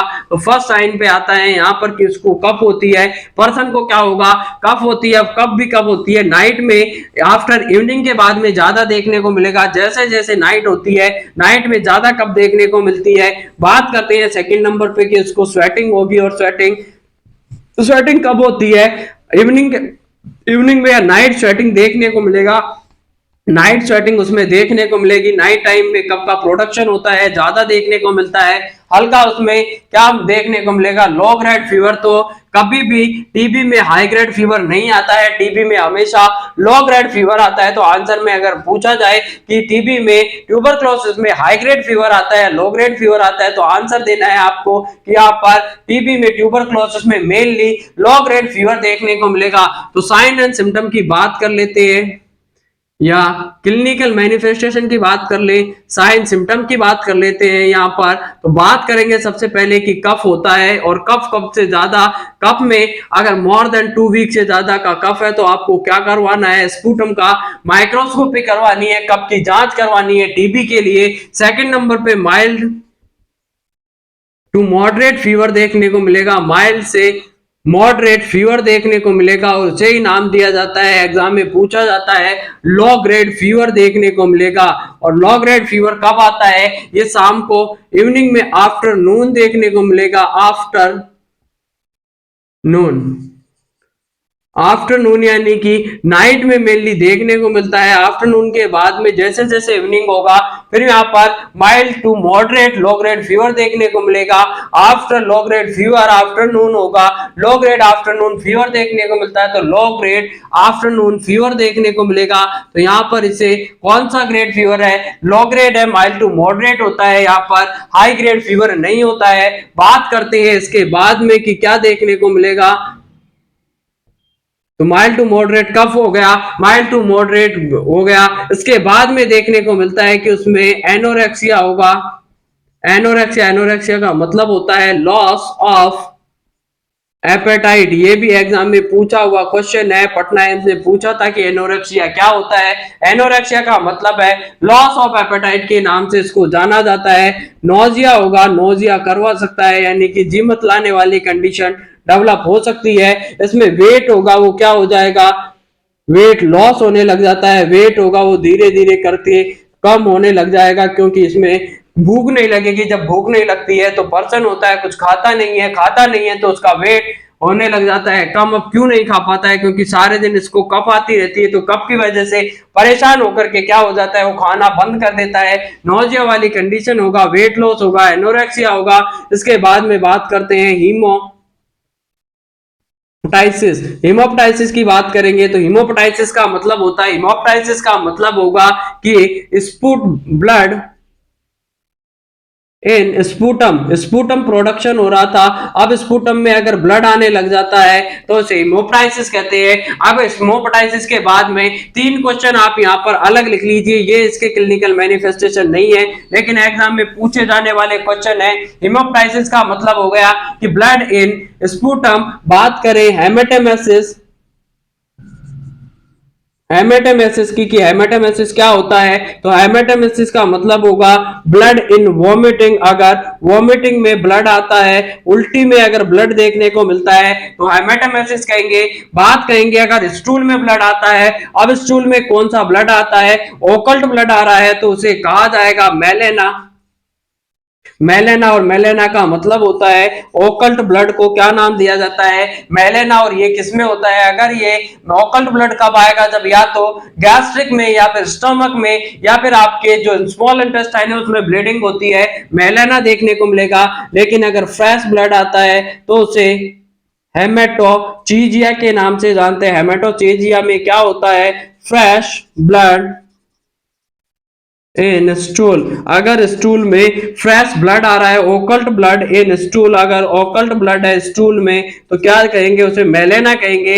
और अगर फ्रेश ब्लड है स्टूल में तो उसे हेमेटोचेजिया के नाम से जानते हैं। तो ये बहुत से क्वेश्चन इंपॉर्टेंट क्वेश्चन है, ये वाले है जो एग्जाम में बहुत बार पूछे हुए क्वेश्चन है, इसलिए आपको याद रखना है। ये टीबी के साइन एंड सिम्टम नहीं है, लेकिन यहाँ पर हेमोप्टाइसिस होगा। हेमोप्टाइसिस में क्या होता है, स्पूटम के साथ में ब्लड आने लग जाता है। आगे बात करते हैं उसको एनीमिया वाली कंडीशन। अब जब ब्लड का लॉस होगा, एनीमिया आरबीसी का बाहर जाएगी, ब्लड का लॉस होगा, तो वहां पर क्या देखने को मिलेगा, एनीमिया देखने को मिलेगा due to the blood loss. और ब्लड लॉस के कारण ड्यू टू ब्लड लॉस, और ब्लड लॉस हुआ तो ब्लड लॉस के कारण यहाँ पर एनीमिया देखने को मिला।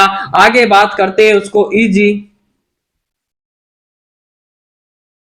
फैगेटिबिलिटी होगा, आसानी से वो क्या हो जाएगा, थकान महसूस होगी। तो इजी फैगेटिबिलिटी का मतलब होता है उसको थकान महसूस रहती है सारे दिन, जैसे ही कुछ थोड़ा बहुत हल्का सा वर्क करेगा उसमें थकान देखने को मिलती है। तो इजी फैगेटिबिलिटी देखने को मिलेगी, हेमेप्टाइसिस देखने को मिलेगा, एनीमिया देखने को मिलेगा। और नाइट टाइम पर क्या होगा, यहाँ पर नाइट स्वेटिंग देखने को मिलेगी चिल्स के साथ, night sweating, night sweating with chills, chills के साथ में ठंड लग करके उसको बुखार आएगा नाइट में, तो चिल्स के साथ में उसको नाइट स्वेटिंग होती है, रात में पसीना ज्यादा देखने को मिलता है। तो यहाँ पर बहुत ही ज्यादा इंपॉर्टेंट इसके साइन एंड सिम्टम थे, वो अपन ने डील कर लिए गए हैं। इसके बाद में देखते हैं कि क्या होगा, उसको डल प्लूराइटिक पेन देखने को मिलेगा।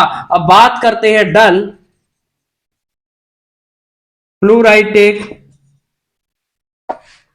चेस्ट पेन, डल प्लूराइटिक चेस्ट पेन देखने को मिलता है। डल प्लूराइटिक चेस्ट पेन क्यों होता है, यहाँ पर मेनली देखने को मिलेगा कि डल क्यों होता है। यहाँ पर डल होता है इस, जबकि बात करें कि सीवियर प्लूराइटिक चेस्ट पेन किसमें देखने को मिलता है, तो प्लूरिसी या प्लूराइटिस में सीवियर चेस्ट पेन देखने को मिलेगा। तो यहाँ पर बात करते हैं डल प्लूराइटिक चेस्ट पेन देखने को मिलेगा, नाइट स्वेटिंग होगी चिल्स के साथ। तो ये सभी साइन एंड सिम्टम होते हैं जो कि ट्यूबरक्लोसिस में मेनली देखने को मिलेगा।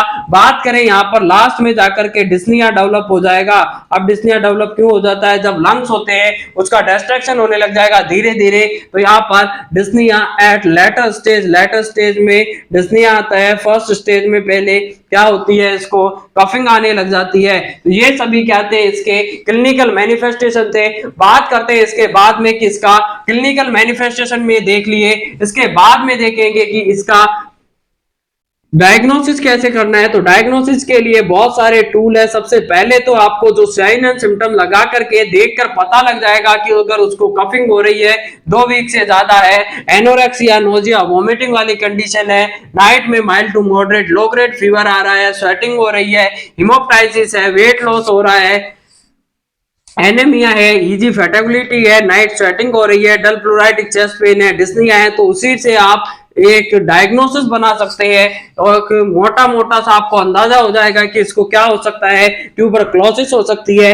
लेकिन एग्जैक्ट डायग्नोसिस के बारे में अपन बात करेंगे तो वहां पर मेनली देखने को मिलेगा, डायग्नोस्टिक इवेल्युएशन के बारे में बात करें, डायग्नोसिस के बारे में बात करेंगे तो डायग्नोसिस का मतलब होता है कि किसी डिजीज को डायग्नोस करने के लिए या उसका कंफर्मेशन करने के लिए जो भी टेस्ट किए जाते हैं उन्हें डायग्नोसिस के नाम से जानते हैं। तो यहाँ पर डायग्नोसिस में सबसे पहला तो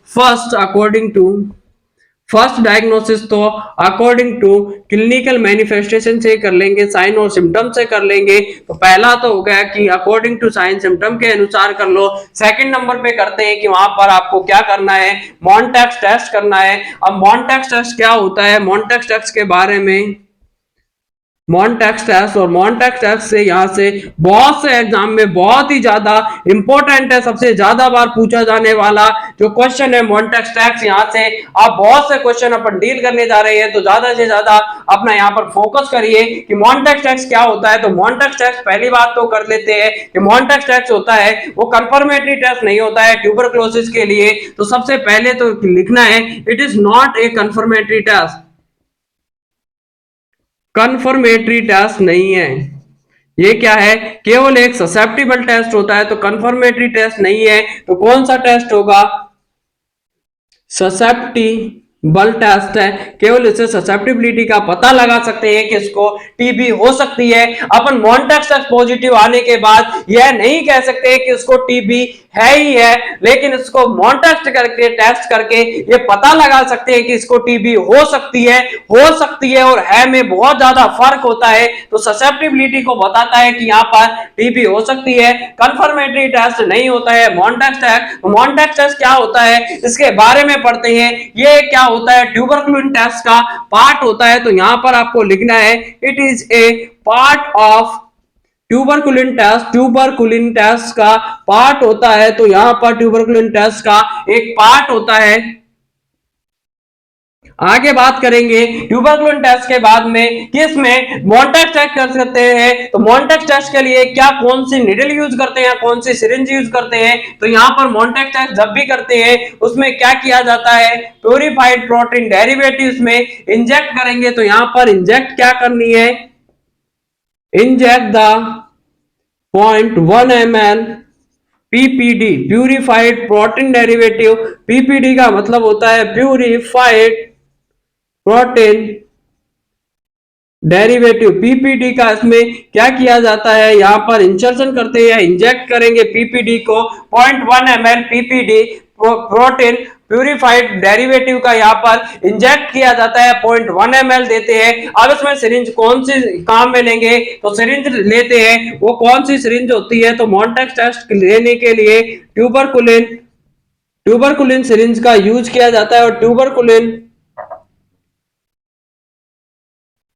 ट्यूबरकुलिन सिरिंज को नाम दिया जाता है omega state syringe. Omega state syringe के नाम से इसको जानते हैं। तो यहाँ पर ट्यूबरकुलिन सिरिंज का बात करें कि ट्यूबरकुलिन सिरिंज होती है इसे ओमेगा स्टेट सिरिंज के नाम से भी जानते हैं। तो इसको नाम दिया जाता है ट्यूबरकुलिन सिरिंज। गॉज का निडल, कितने गॉज का निडल होता है, तो 26 गॉज का इसमें निडल देखने को मिलेगा। 0.1 ml लेते हैं, कहां पर लगाया जाता है। अब ट्यूबरकुलिन टेस्ट कहां पर करेंगे, तो मेनली किया जाता है लेफ्ट फोर आर्म में इसको दिया जाता है। लेफ्ट जो फोर आर्म होती है, लेफ्ट फोर आर्म में इसको लगाया जाता है। कितने डिग्री के एंगल पर लगाएंगे, जब अपन ने बीसीजी लगाया था सेम वही काम करना है। लेफ्ट फोर आर्म में लगाना है, 15 डिग्री के एंगल पर लगाना है। तो यहाँ पर 15 डिग्री के एंगल पर लेफ्ट फोर आर्म में लगाते हैं। 0.1 ml देते हैं, जो कि 0.1 mg में 0.1 ml में 0.1 mg की अगर बात पूछी जाए कि 0.1 ml में कितना होता है, तो 0.1 mg पीपीडी होता है। यहाँ पर प्रोटीन प्यूरिफाइड डेरिवेटिव होगा, प्यूरिफाइड प्रोटीन डेरिवेटिव होता है। लेफ्ट फोरआर्म में लगाते हैं 15 डिग्री के एंगल पर यहाँ पर लगाया जाता है। तो 15 डिग्री के एंगल पे लेफ्ट फोरआर्म में मेनली यहाँ पर लगाया जाता है। अब इसके बाद में बात करते हैं यहाँ पर कि यहाँ पर इसका जो रिजल्ट आता है,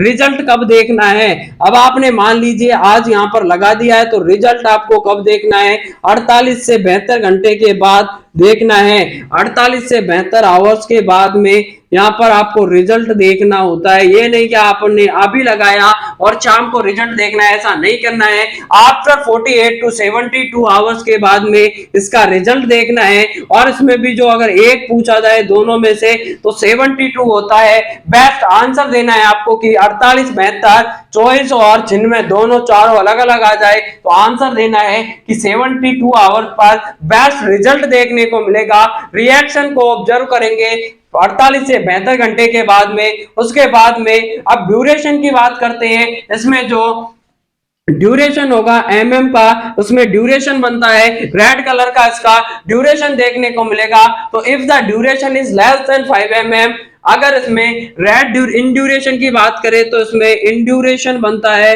रेड कलर का।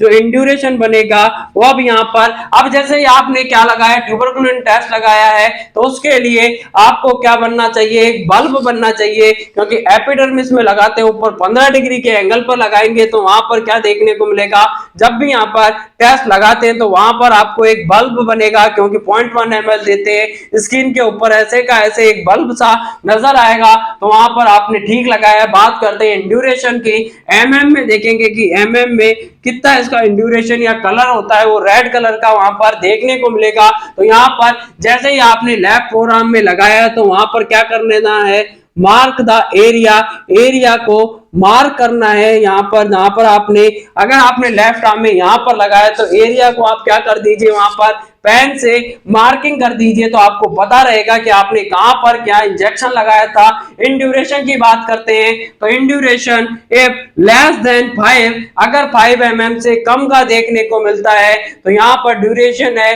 अप टू 5 mm का है या 5 mm से कम का है, तो मान लीजिए यहाँ पर लेस देन 5 mm का अगर इंड्यूरेशन बनता है तो रिजल्ट होगा वो मॉन्टेक्स टेक्स्ट है वो क्या देखने को मिलेगा, नेगेटिव होगा। बात करते हैं 6 to 9 mm का अगर इंड्यूरेशन बनता है तो यहाँ पर ससेप्टिबल है, सस्पेक्टेड होता है केस की इसमें पॉजिटिव हो सकता है। लेकिन मान लीजिए अगर इंड्यूरेशन है वो 10 या 10 से ज्यादा देखने को मिलता है, 10 या 10 से ज्यादा mm का देखने को मिलेगा तो रिजल्ट होता है मॉन्टेक्स टेक्स्ट का वो पॉजिटिव आता है। लेकिन ऐसी कौन कौन सी कंडीशंस होती है ये आपको मेनली याद रखना है। यहाँ से बहुत बार एग्जाम में क्वेश्चन पूछा जाता है कि अगर 5 से कम mm का है तो 5 mm से कम है तो नेगेटिव है, 6 to 9 है तो सस्पेक्टेड है, और अगर 10 या 10 से ज्यादा mm का ड्यूरेशन देखने को मिलता है, इंड्यूरेशन देखने को मिलता है रेड कलर का, तो वहां पर टेस्ट है वो पॉजिटिव है। लेकिन ऐसी कौन कौन सी कंडीशन होती है जिसमें, क्योंकि ये कंफर्मेटरी टेस्ट नहीं होता है, क्योंकि ये फाल्स पॉजिटिव रिजल्ट देता है, तो ऐसी कौन कौन सी कंडीशन है जिसमें इसका रिजल्ट होगा वो फाल्स पॉजिटिव देखने को मिलेगा। तो रिजल्ट फाल्स पॉजिटिव, कब कब इसका रिजल्ट फाल्स पॉजिटिव देखने को मिल सकता है, वो कौन कौन सी कंडीशन है। तो उस कंडीशन में अगर बीसीजी का वैक्सीनेशन लगाया हुआ है, किसी पर्सन ने बीसीजी का टीका लगाया हुआ है, उस कंडीशन में क्या देखने को मिल सकता है, इसमें फाल्स पॉजिटिव रिजल्ट आ सकता है।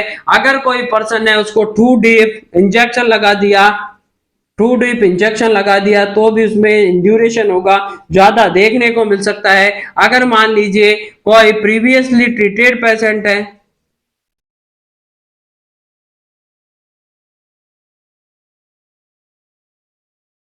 प्रीवियसली ट्रीटेड पेशेंट है जिनको की ट्रीटमेंट हुआ है, प्रीवियसली जो ट्रीटेड पेशेंट होते हैं टीबी के, उनमें भी क्या देखने को मिल सकता है, यहाँ पर फाल्स पॉजिटिव आ सकता है। या फिर अगर कोई पर्सन है जो कि कहां पर जाकर के आया है, यहाँ पर close contact of TB, TB person के क्लोज कॉन्टैक्ट में है, अगर कोई पर्सन है वो close contact with TB person, close contact में है, कोई अगर टीबी का पर्सन था उसके क्लोज कांटेक्ट में रहता है तो उसमें भी ये फाल्स पॉजिटिव देखने को मिल सकता है, झूठा पॉजिटिव नजर आएगा। या फिर बात करते हैं जैसे लेप्रोसी का कोई इन्फेक्शन है, अदर इन्फेक्शन में भी ये अदर कोई इन्फेक्शन है तो उसमें भी क्या आ सकता है, फाल्स पॉजिटिव आ सकता है। अब अदर इन्फेक्शन में कौन सा इन्फेक्शन होगा, लेप्रोसी वाले इन्फेक्शन में भी, या लेप्रोसी या जिसे हैंसन्स डिजीज के नाम से, हैंसन्स डिजीज या लेप्रोसी वाली कंडीशन में भी ये फाल्स पॉजिटिव देखने को मिल सकता है। तो ऐसे बहुत से एग्जांपल हैं जहां पर ये इसका रिजल्ट होता है फाल्स पॉजिटिव आ जाता है, इसीलिए इसको कंफर्मेटरी नहीं कहते हैं, इसीलिए स्पुटम माइक्रोस्कोपी करवाते हैं और सीबीनाट टेस्ट करवाते हैं। तो सीबीनाट टेस्ट और ये स्पुटम माइक्रोस्कोपी होते हैं वो क्या होते हैं, कंफर्मेटरी टेस्ट होते हैं। बात करते हैं बीसीजी वैक्सीनेशन अगर किसी ने लगाया है तो उसमें भी फाल्स पॉजिटिव आएगा, क्योंकि वहां पर क्या है, बीसीजी ने जाकर के ट्यूबरक्लोसिस में क्या बना दी थी है, एंटीबॉडी बना दी है। बात करें 2 डीप इंजेक्शन दे दिया तो भी इसमें ड्यूरेशन होगा 10 mm से ज्यादा देखने को मिल सकता है। प्रीवियसली जो ट्रीटेड पेशेंट थे जो टीबी से सफर करके अब ठीक हो गए, उनमें भी क्या बनती है, एंटीबॉडी देखने को मिलेगी। तो क्लोज कांटेक्ट में है कोई टीबी के, अगर मान लीजिए कोई पर्सन है, अगर मान लीजिए किसी हस्बैंड वाइफ में है, तो अगर हस्बैंड में है तो वाइफ है उसके क्लोज कांटेक्ट में रहती है तो उनमें भी क्या देखने को मिल सकता है, फॉल्स पॉजिटिव। और लेप्रोसी होती है माइकोबैक्टीरियम लेप्रोसी, जो कि किससे होती है, माइकोबैक्टीरियम लेप्रे से होती है। लेप्रोसी जिसे हैंसन डिजीज कहते हैं, उसमें भी 25 से 30% अगर आप बीसीजी की वैक्सीन लगाते हैं तो उसकी इफेक्टिवनेस होती है कि वो भी जाकर के 25 से 30% केसेस में माइकोबैक्टीरियम लेप्रे को क्या कर सकती है, प्रिवेंट कर सकती है होने से, क्योंकि ये दोनों एक ही क्या होते हैं, स्पीसीज के प्राणी है। तो इसीलिए यहाँ पर अब बात कर लेते हैं, यहाँ पर इधर की साइड में आपको लिखना है, बहुत ही ज्यादा इंपॉर्टेंट है माइक्रोस्कोपी ये मॉन्टेक्स टेस्ट आपके लिए। तो अगर consider the positive in case of the induration more than 5, अगर in case of more than 5 mm से ज्यादा है तो इनको क्या करना है, कंसीडर करना है। वो कौन कौन से केस है जिसमें कंसीडर करते हैं, पॉजिटिव मानते हैं, इसको कहां पर पॉजिटिव माना जाएगा। तो ऐसे पर्सन जो कि HIV पॉजिटिव पर्सन है और उनमें 5 mm से ज्यादा आ जाता है तो उनको पॉजिटिव कंसीडर किया जाएगा। तो HIV पॉजिटिव पर्सन है, उन पर्सन में क्या होता है, 5 mm से ज्यादा मॉन्टेक्स टेस्ट पॉजिटिव आ गया, 5 mm से ज्यादा का ड्यूरेशन देखने को मिलता है तो उसे नाम दिया जाएगा पॉजिटिव है। बात करें जो इम्यूनो कॉम्प्रोमाइज्ड पर्सन है, इम्यूनो कॉम्प्रोमाइज्ड कोई पर्सन है जिसका इम्यूनिटी है वो बिल्कुल कॉम्प्रोमाइज्ड है, या फिर कोई इम्यूनो सप्रेसिव ड्रग्स ले रहा है। अगर कोई पर्सन है जिसको कि इम्यूनो सप्रेसिव ड्रग चल रही है, अब इम्यूनो सप्रेसिव कब चलाते हैं, जब इम्यूनिटी क्या हो जाती है, वहां पर इम्यूनिटी को सप्रेस करना है। मान लीजिए किसी ने रीनल ट्रांसप्लांट कराया है, लिवर ट्रांसप्लांट कराया है, तो उस केस में भी क्या करते हैं, इम्यूनिटी को सप्रेस करके रखना है, नहीं तो वो जाकर के होस्ट वर्सेस ग्राफ्ट रिएक्शन करवा सकती है इम्यूनो सप्रेसिव मेडिकेशन में के केस में, या फिर क्लोज कांटेक्ट और रिसेंटली विजिट करके आया है। तो अगर कोई क्लोज कांटेक्ट में है, क्लोज कांटेक्ट में है या फिर रिसेंटली विजिट करके आया है टीबी के एनटीबी एंडेमिक एरिया की, अगर कोई पर्सन है वो रिसेंटली टीबी एंडेमिक एरिया में जाकर के रिसेंटली विजिट करके आया है टीबी एंडेमिक एरिया की, तो उसमें भी क्या हो सकता है, 5 mm से ज्यादा का इंड्यूरेशन देखने को मिलेगा। तो उसे नाम दे सकते हैं कि ये पॉजिटिव रिजल्ट माना जाएगा मॉन्टेक्स टेस्ट को।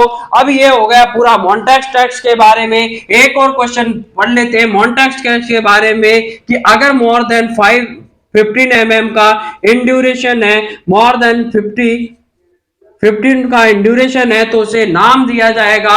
आपको हर हाल में क्या करना है, उसको क्या करना है, वहां पर पॉजिटिव मानना है। तो यहाँ पर अगर किसी भी हाल में 15 mm से ज्यादा का अगर इंड्यूरेशन आता है तो हर हाल में उसको पॉजिटिव मानना है। नॉर्मली 10 से या 10 से ज्यादा आता है पॉजिटिव मानना है, लेकिन अगर 15 से ज्यादा आ गया तो उसे हर हाल में आपको क्या मानना है, पॉजिटिव मानना है। बात करते हैं आगे, यह आपको बहुत ही ज्यादा इंपॉर्टेंट था मॉन्टेक्स टेस्ट के बारे में। मॉन्टेक्स के बारे में एक बार क्विक रिव्यू दे देता हूं। मॉन्टेक्स टेस्ट होता है वो ससेप्टिबल टेस्ट होता है, कंफर्मेटरी टेस्ट नहीं होता है। कंफर्मेटरी टेस्ट होगा स्पुटम माइक्रोस्कोपी और सीबीनाट टेस्ट होते हैं, कंफर्मेटरी टेस्ट होते हैं। ये पार्ट होता है ट्यूबरकुलिन टेस्ट का, एक पार्ट होगा जिसमें 0.1 ml या 0.1 mg क्या की जाती है, पीपीडी प्यूरिफाइड प्रोटीन डेरिवेटिव को इंजेक्ट करेंगे, अपर फोरआर्म में इसको इंजेक्ट किया जाता है। तो यहाँ पर कितना देते हैं, 15 डिग्री के एंगल पर देंगे, 0.1 mg या 0.1 ml दिया जाता है। ट्यूबरकुलिन सिरिंज से देंगे या जिसे ओमेगा स्ट्रेट सिरिंज के नाम से जानते हैं। 26 गोज की इसमें निडल होती है। बात करें यहाँ पर किसका रिजल्ट क्या कब देखेंगे, तो 48 से 72 घंटे के बाद देखेंगे। बात करें एक ही आंसर देना है तो 72 घंटा है वो बेस्ट है 72 आवर्स में। बात करें ड्यूरेशन की और रेड कलर का कब देखने को, वहां पर रेड कलर का जहां पर इंजेक्शन लगाया था उसको मार्क करना है। यहाँ पर रिजल्ट फास्ट पॉजिटिव कब कब आ सकता है, अगर कोई पर्सन ने बीसीजी का वैक्सीनेशन लगवाया हुआ है, टू डीप आपने उसको बहुत ज्यादा डीपली इंजेक्ट कर दिया, प्रीवियसली जो ट्रीटेड पेशेंट है वो भी क्या आ सकते हैं, फास्ट पॉजिटिव आ सकते हैं। कॉन्टैक्ट में है, अगर कोई क्लोज कॉन्टैक्ट में है टीबी वाले पर्सन के तो आ सकता है। अदर इन्फेक्शन में जैसे कोई लेप्रोसी का इन्फेक्शन है तो भी उस केस में कॉन्टैक्ट टेस्ट पॉजिटिव आ सकता है। बात करते हैं मेनली नॉर्मल की, तो यहाँ पर नॉर्मल क्या होता है, 5 mm से कम है नेगेटिव को माना जाएगा। 6 to 9 mm का इंड्यूरेशन है तो उसे नाम दिया जाता है सस्पेक्टेड है या ससेप्टिबल है। बात करते हैं 10 या 10 से ज्यादा का है तो यहाँ पर पॉजिटिव रिजल्ट देखने को मिलेगा। In case of the 5 mm से ज्यादा का अगर इंड्यूरेशन है तो कुछ ऐसे केसेस हैं जिनमें इसको पॉजिटिव माना जाता है, जैसे HIV पॉजिटिव पर्सन है जिसकी इम्यूनिटी है कॉम्प्रोमाइज्ड है, उन पर्सन में भी जो इम्यूनोसप्रेसिव ड्रग्स ले रहे हैं या फिर क्लोज कॉन्टैक्ट और रिसेंटली विजिट करके आए हैं एंडेमिक एरिया की जहां पर टीबी एंडेमिक है वहां पर से आए हैं और टीबी, तो इन कंडीशन में क्या हो सकता है यहाँ पर पॉजिटिव देख माना जाएगा 5 mm से ज्यादा पर। बात करते हैं यहाँ पर अगर 15 mm से ज्यादा का इंड्यूरेशन हो गया है तो उसे हर हाल में क्या मानना है, पॉजिटिव मानना है। इसके बाद में आगे बढ़ते हैं कि इसका डायग्नोस्टिक एवेल्युएशन क्या होगा। उसके बाद में यहाँ पर मॉन्टेक्स टेस्ट के बाद में बात करते हैं चेस्ट एक्सरे की, तो चेस्ट एक्सरे होता है वो भी इसका कंफर्मेटरी डायग्नोसिस नहीं होता है, लेकिन इसको क्या करते हैं सपोर्टिव इन्वेस्टिगेशन के रूप में यूज किया जाता है। सपोर्टिव डायग्नोसिस के लिए इसको यूज करेंगे तो चेस्ट एक्सरे है वो भी क्या है इसका एक डायग्नोसिस के लिए यूज करते हैं, लेकिन क्या है कंफर्मेटरी नहीं है, केवल एक सपोर्टिंग के रूप में इसको यूज किया जाता है। तो यहाँ पर चेस्ट में जहां पर गॉन कॉम्प्लेक्स बना था वहां पर यहाँ पर अब गॉन कॉम्प्लेक्स यहाँ पर नजर आएगा, व्हाइट व्हाइट पैचेस नजर आते हैं तो मान लेना है वहां पर जहां पर व्हाइट व्हाइट पैचेस नजर आते हैं एक्सरे में दिखाता है कि यहाँ पर गॉन कॉम्प्लेक्स बना हुआ था, पर्सन था वो इन्फेक्टेड है और सस्पेक्टेड है किसके लिए, टीबी के लिए उसको सस्पेक्टेड करना है और क्या करवाएंगे उसके बाद में स्पुटम माइक्रोस्कोपी करवाएंगे। तो थर्ड नंबर पे जो टेस्ट आता है वो आता है चेस्ट एक्सरे, और चेस्ट एक्सरे भी क्या होती है ये भी नॉट ए कंफर्मेटिव टेस्ट नहीं होता है, चेस्ट एक्सरे भी कंफर्मेटिव टेस्ट नहीं है, it is a supportive test. केवल क्या होता है सपोर्टिव टेस्ट होता है, कंफर्मेटिंग टेस्ट नहीं होता है। बात करते हैं फोर्थ नंबर पे कौन सा टेस्ट करेंगे, तो ये आपका मेनली एग्जाम में यहां से क्वेश्चन आता है स्पुटम माइक्रोस्कोपी। स्पुटम माइक्रोस्कोपी करते हैं, स्पुटम में अब यहाँ पर स्पुटम CS करवाएंगे, माइक्रोस्कोपी करवाएंगे और पता करेंगे। अब इसमें क्या करते हैं पता करते हैं माइकोबैक्टीरियम ट्यूबरक्लोसिस का या माइकोबैक्टीरियम का पता लगाया जाता है। तो यहाँ पर मेनली क्या करवाएंगे, यहाँ पर ट्यूबरक्लोसिस होगा, इसमें मेनली देखने को मिलेगा कि इसमें स्पुटम माइक्रोस्कोपी में क्या करवाते हैं, वहां पर मेनली स्पुटम को लेकर के उसमें बैक्टीरिया का माइकोबैक्टीरियम ट्यूबरक्लोसिस का पता लगाते हैं। तो यहाँ पर आपको कैसे सैंपलिंग लेनी है उसके लिए आपको बताते हैं कि यहाँ पर कंफर्मेटरी टेस्ट होता है, 2 सैंपल आर टेकन। यहाँ पर आप जब भी स्पुटम माइक्रोस्कोपी करोगे तो 2 सैंपल, इसमें कितने सैंपल लिए जाते हैं तो 2 सैंपल आर टेकन। इसमें कितने सैंपल लेने हैं तो 2 सैंपल लेना है। जो पहला सैंपल लोगे फर्स्ट सैंपल होता है वो फर्स्ट सैंपल है वो कौन सा सैंपल कहलाएगा, स्पॉट सैंपल होगा। अब स्पॉट सैंपल है वो कब लेना है तो कभी भी आप ले सकते हैं किसी भी टाइम। तो स्पॉट सैंपल को लिखना है आपको किसी भी टाइम ले सकते हैं, किसी भी टाइम ले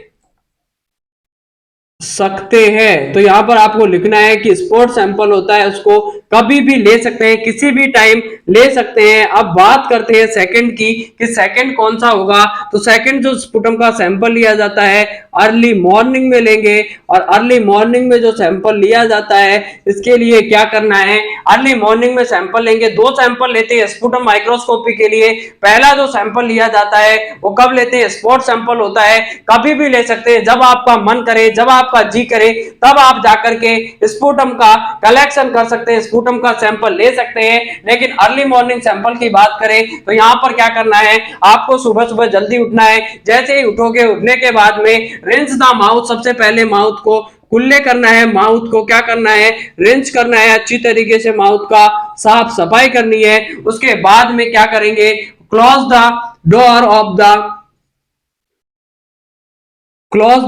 डोर ऑफ रूम के दरवाजे बंद कर लेने हैं, नहीं तो बाहर से अगर कोई बैक्टीरिया था, माइकोबैक्टीरियम, वो बाहर घूम रहा था और आपने स्पुटम कलेक्शन के लिए जो ट्यूब ले रखी थी, अब स्पुटम कलेक्शन के लिए कौन सी ट्यूब लेते हैं, तो यहाँ पर जो ट्यूब यूज करेंगे उसे ट्यूब का नाम दिया जाता है फाल्कनी फाल्कोनी ट्यूब होती है। फाल्कोनी ट्यूब का यूज करते हैं और फाल्कोनी ट्यूब होती है कुछ इस तरीके की ट्यूब देखने को मिलती है और इस तरीके की यहाँ पर मार्किंग होती है, तो इसे नाम दिया जाता है फाल्कोनी ट्यूब के नाम से जानते हैं। जिसमें क्या किया जाता है, फाल्कोनी ट्यूब में सैंपल का स्पुटम का कलेक्शन किया जाता है। तो यूज करते हैं, used for sputum collection, sputum का कलेक्शन करने के लिए जो ट्यूब यूज की जाती है उसे फाल्कोनी ट्यूब के नाम से जानते हैं। तो यहां पर अब कैसे करना है, तो इसको क्या करना है, वहां पर deep coughing and x,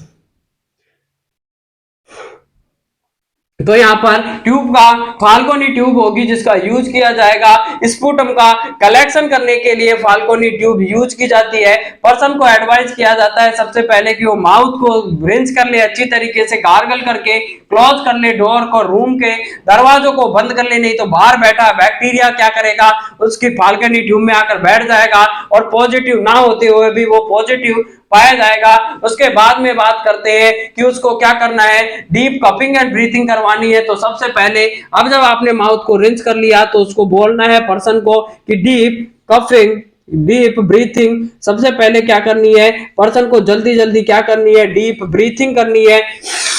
deep breathing करेंगे तो डीप ब्रीथिंग एंड क्या करवानी है, कफिंग करवानी है। और जब भी डीप ब्रीथिंग और कफिंग करेगा तो अंदर वाला जो लंग्स में जमा हुआ जो सॉल्यूशन था या जो भी स्पुटम था अंदर वाला ट्रेकिया में, एल्वियोलाई में, लंग्स में और आपका ब्रोंकस में, वो निकल करके बाहर आएगा। उसमें बैक्टीरिया वायरस के ज्यादा संभावना होती है। तो एक्यूरेट रिजल्ट आने की तो वहां पर डीप ब्रीथिंग एंड कपिंग करवा करके यहाँ पर सैंपलिंग होती है, वो कलेक्ट करना होता है। तो यहाँ पर आपको अब इसको जब भी आप स्टेनिंग करोगे तो अपन ने पहला पढ़ा है, तो इसकी स्टेनिंग के लिए जेल नैन स्टेनिंग स्टेन को यूज किया जाएगा। जेल एंड स्टेनिंग होती है, उससे इसका स्टेनिंग करते हैं। उसके बाद में क्या करते हैं इसको कि यहाँ पर अब इसका ट्रीटमेंट अगर वन और मोर देन वन, अब देखिए अब इसके रिजल्ट की बात करते हैं कि क्या रिजल्ट आने वाला है इसका। तो अगर वन और मोर देन वन, वन और मोर देन वन, एक या एक से ज्यादा अगर स्पुटम का जो कल्चर था वो पॉजिटिव आ जाता है, तो वन और more than one sputum sample is positive, अगर स्पुटम का एक या एक से ज्यादा जो स्पुटम का सैंपल था वो पॉजिटिव आ जाता है, तो यहां पर क्या करना है, स्टार्ट कर देनी है, ट्रीटमेंट स्टार्ट करेंगे। और ट्रीटमेंट में क्या देते हैं, यहाँ पर ट्रीटमेंट में डॉट्स देंगे। डॉट्स का नाम है direct observe treatment short course therapy. तो यहाँ पर डॉट्स दी जाती है, ट्रीटमेंट को स्टार्ट करना है। अब यहाँ पर बहुत सैंपल आर नेगेटिव, लेकिन मान लीजिए आपने 2 सैंपल लिए, उसमें क्या था, मेनली साइन और सिम्टम पूरी तरीके से टीबी के प्रेजेंट थे। उसके बाद में आपने 2 सैंपल लिया, spot sample and early morning sample, और दोनों सैंपल है, अगर दोनों में से कोई एक भी पॉजिटिव आ गया तो आपको ट्रीटमेंट स्टार्ट करना है, डॉट्स स्टार्ट करनी है। लेकिन ये बहुत सैंपल आर नेगेटिव, अगर दोनों ही सैंपल क्या हो जाते हैं, बहुत सैंपल आर नेगेटिव, अगर दोनों सैंपल नेगेटिव आ जाते हैं तो उस स्थिति में आपको क्या करवाना है, उस स्थिति में आपको क्या करवाना है, अगर दोनों सैंपल नेगेटिव आ जाते हैं तो उसके बाद में क्या करना है, एंटीबायोटिक स्टार्ट करनी है। तो यहां पर अगर दोनों सैंपल नेगेटिव आते हैं तो antibiotic start for 2 to 3 week, 2 से 3 वीक के लिए आपको क्या देनी है, एंटीबायोटिक्स देनी है। 2 से 3 वीक के लिए यहाँ पर एंटीबायोटिक देंगे। और एंटीबायोटिक देने के बाद भी अगर सिम्टम है वो या तो ठीक हो जाएगा, अगर सिम्टम्स ठीक नहीं होते हैं, सिम्टम परसिस्ट रहते हैं, तो फिर क्या करना है, तो यहाँ पर वापस से आपको, अगर सिम्टम है वापस से परसिस्ट है तो फिर वापस से आपको स्पुटम माइक्रोस्कोपी करवानी है। अगर सिम्टम आते हैं वापस से ठीक नहीं होते हैं तो यहाँ पर स्पुटम माइक्रोस्कोपी को वापस से क्या करवाना है, रिपीट करवाना है। स्पुटम माइक्रोस्कोपी को वापस रिपीट करवाओगे, अब इसमें 2 रिजल्ट देखने को मिल सकते हैं, या तो स्पुटम माइक्रोस्कोपी पॉजिटिव आ जाएगी, और स्पुटम माइक्रोस्कोपी अगर पॉजिटिव आ जाती है तो उस स्थिति में क्या करना है, आपको डॉट्स स्टार्ट कर देनी है।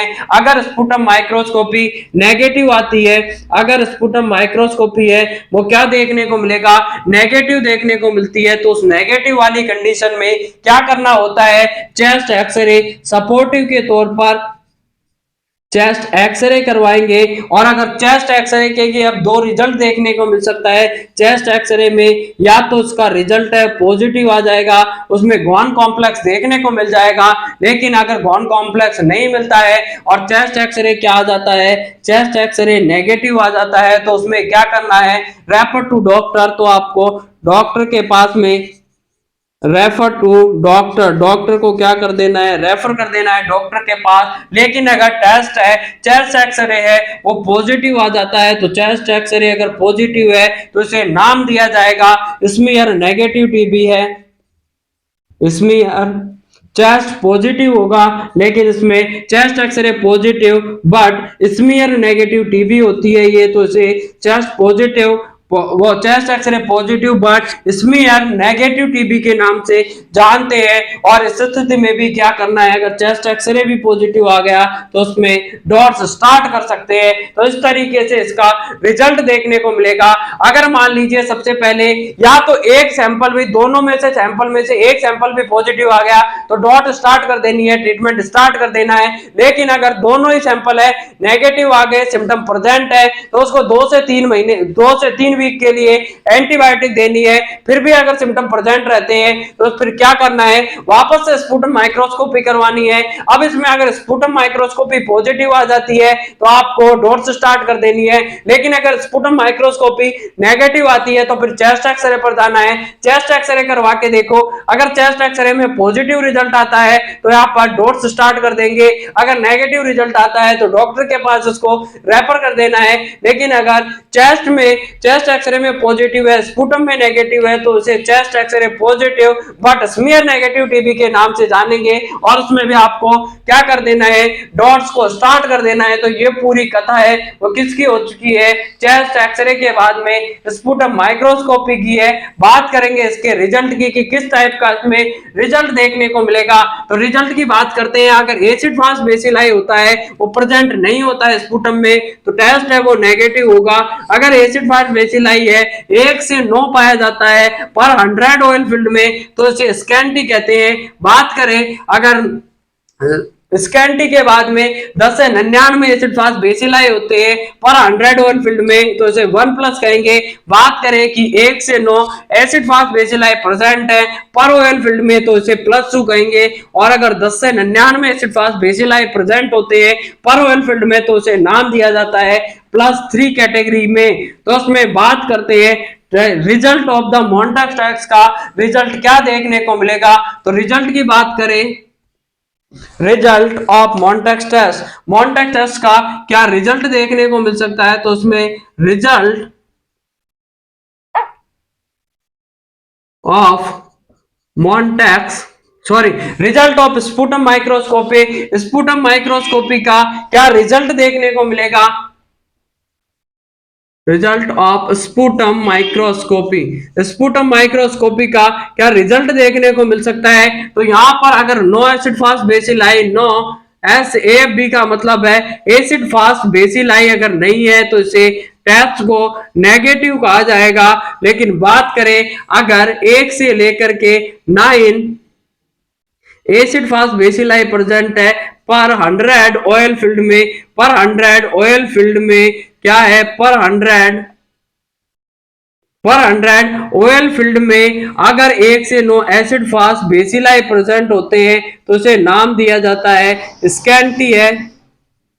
अगर 10 से लेकर के 10 to 99 acid fast bacilli present होते हैं पर 100 ऑयल फील्ड में तो इसे नाम दिया जाता है 1+ है, जो इसकी ग्रेड है 1+ है। बात करें 1 to 9 acid fast bacilli present है पर फील्ड में, या पर फील्ड की बात करें पहले 100 में 1 से 9 था तो उसे स्कैंटी नाम दिया। लेकिन अब 1 से 1 to 9 एसिड फास्ट बेसिलाई पर फील्ड में है तो पर फील्ड में अगर 1 to 9 है तो उसे नाम दिया जाएगा यहाँ पर +2 कहेंगे उस ग्रेड को। बात करेगा 10 to 99 acid fast bacilli present होते हैं पर फील्ड तो इसे नाम दिया जाता है +3 कैटेगरी में रखेंगे। तो यहाँ पर बहुत ही ज्यादा इंपॉर्टेंट है इसका रिजल्ट के बारे में। अगर एसिड फास्ट बेसिलाई प्रेजेंट नहीं है तो उसको नाम देंगे नेगेटिव है, 1 से 9 एसिड फास्ट बेसिलाई है पर 100 ऑयल फील्ड में तो उसे नाम दिया जाता है स्कैंटी है। अगर 10 से लेकर के 10 to 99 पर फील्ड में 10 to 99 एसिड फास्ट बेसिलाई है पर 100 फील्ड में तो उसे 1+ कहेंगे। 1 to 9 एसिड फास्ट बेसिलाई है पर फील्ड में अगर एसिड फास्ट बेसिलाई 1 से 9 है तो इसे नाम दिया जाता है +2 and 10 to 99 acid fast bacilli present होते हैं पर फील्ड में तो उसे +3 के नाम से जानते हैं। अब बात करेंगे +3 कैटेगरी में। +3 कैटेगरी होती है, +3 कैटेगरी में रिक्वायर होती है। किसकी रिक्वायर होगी आपने पहले भी पढ़ा है। +3 कैटेगरी में रिक्वायर होती है आइसोलेशन की। फर्स्ट और सेकंड वाली कैटेगरी में आइसोलेशन की रिक्वायर नहीं होती है। तो +3 कैटेगरी में यहाँ पर रिक्वायरमेंट होती है कि पर्सन को आपको क्या करना है, आइसोलेट करना है। बात करते हैं इसमें लास्ट टेस्ट की कि कौन सा टेस्ट करेंगे। तो यहाँ पर लास्ट टेस्ट करते हैं टीबी के डायग्नोसिस के लिए वो सीबी नाट टेस्ट करेंगे। सीबी नाट का मतलब होता है cartridge based nucleic acid amplification test. तो इसका फुल फॉर्म लिखनी है cartridge based nucleic acid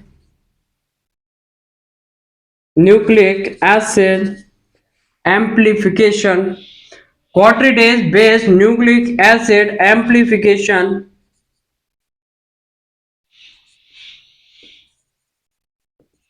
test. Cartridge based amplification न्यूट्रिएशन तो cartridge based nucleic acid amplification test के नाम से इसको जानते हैं। सीबी नाट टेस्ट के नाम से इसको जाना जाएगा। तो यहाँ पर सीबी नाट टेस्ट होता है जिसमें cartridge based nucleic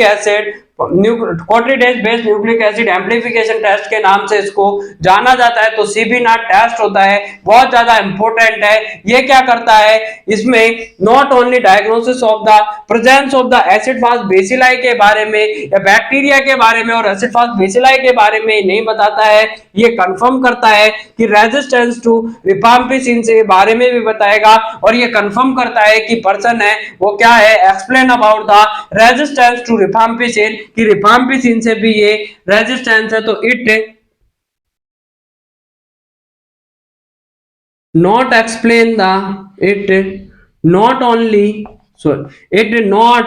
only explain the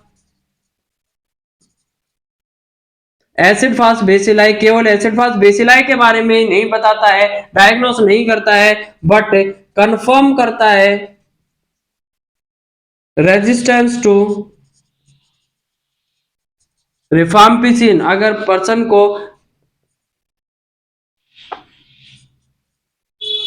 rifampicin से क्या है रेजिस्टेंस है तो उसके बारे में भी बताता है। तो सीबी नाट टेस्ट होता है, ये भी एक कंफर्मेटरी टेस्ट होता है स्पुटम माइक्रोस्कोपी की तरह। इसमें cartridge based nucleic acid amplification test के नाम से इसको जाना जाता है। ये केवल एसिड फास्ट बेसिलाई के बारे में ही नहीं बताता है बल्कि ये कंफर्म भी करता है कि उसको क्या है, यहाँ पर मेनली क्या देखने को मिल रही है। तो एसिड फास्ट बेसिलाई में मेनली रेजिस्टेंस है, इसको रिफाम्पिसिन से रेजिस्टेंस है, उसको भी ये क्या करेगा, कंफर्म कर देता है। तो यहाँ पर अपन ने पढ़ लिया है। अब इसके बाद में बात करेंगे डॉट्स के बारे में, डॉट्स क्या होती है, कैसे देती है। तो डॉट्स के बारे में अपन पढ़ने वाले हैं। तो वीडियो को मैक्सिमम अपने दोस्तों के साथ शेयर कर दीजिए और आने वाले हर एग्जाम में यहां से एग्जाम में क्वेश्चन पूछते हैं। अब डॉट्स में first line therapy, second line therapy दोनों के बारे में अपन ने पढ़ा हुआ है। तो first line drug, second line drug अपन ने अच्छी तरीके से फार्माकोलॉजी पढ़ा था उस क्लास में। अच्छी तरीके से फर्स्ट लाइन में आइसोनियाजेड, पायराजिनामाइड, रिफाम्पिसिन, स्ट्रेप्टोमाइसिन इन सभी के बारे में पढ़ा हुआ है।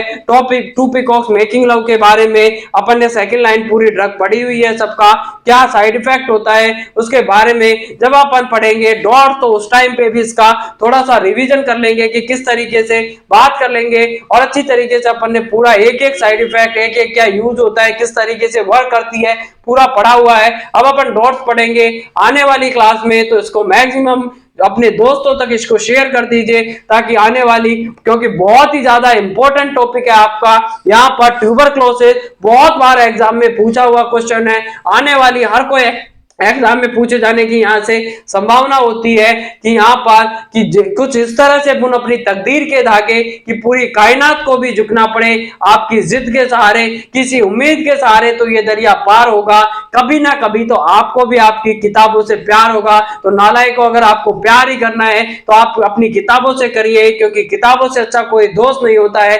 अगर आपने आज सर झुका करके पढ़ाई कर ली तो आने वाले समय में सबसे ऊंचा सर आपका ही रहने वाला है। तो यहाँ पर आपको अपनी किताबों से प्यार करिए। बेशक आप सभी से प्यार कर सकते हैं, लेकिन आपका अभी जो टाइम है उस टाइम को वेस्ट ना करके सबसे ज्यादा फोकस करना है अपने टारगेट पर, और टारगेट पर फोकस करके आप अपने लक्ष्य को, अपने अचीवमेंट को, अपने सपनों को साकार कर सकते हैं और आने वाली एक लाइफ को लग्जरी लाइफ में जी सकते हैं, जहां पर आप होंगे, दो आपके नन्हे मुन्ने रसगुल्ले होंगे, उनके साथ में अपने माता पिता के साथ आप अच्छी तरीके से एक लग्जरी लाइफ जी सकते हैं, अपनी मर्जी से जहां पर जाना चाहे जा सकते हैं, जो खाना चाहे खा सकते हैं, जैसा महल चाहिए आपको अपना परिवार के साथ में अच्छी तरीके से आप जीवन जिंदगी जी सकते हैं।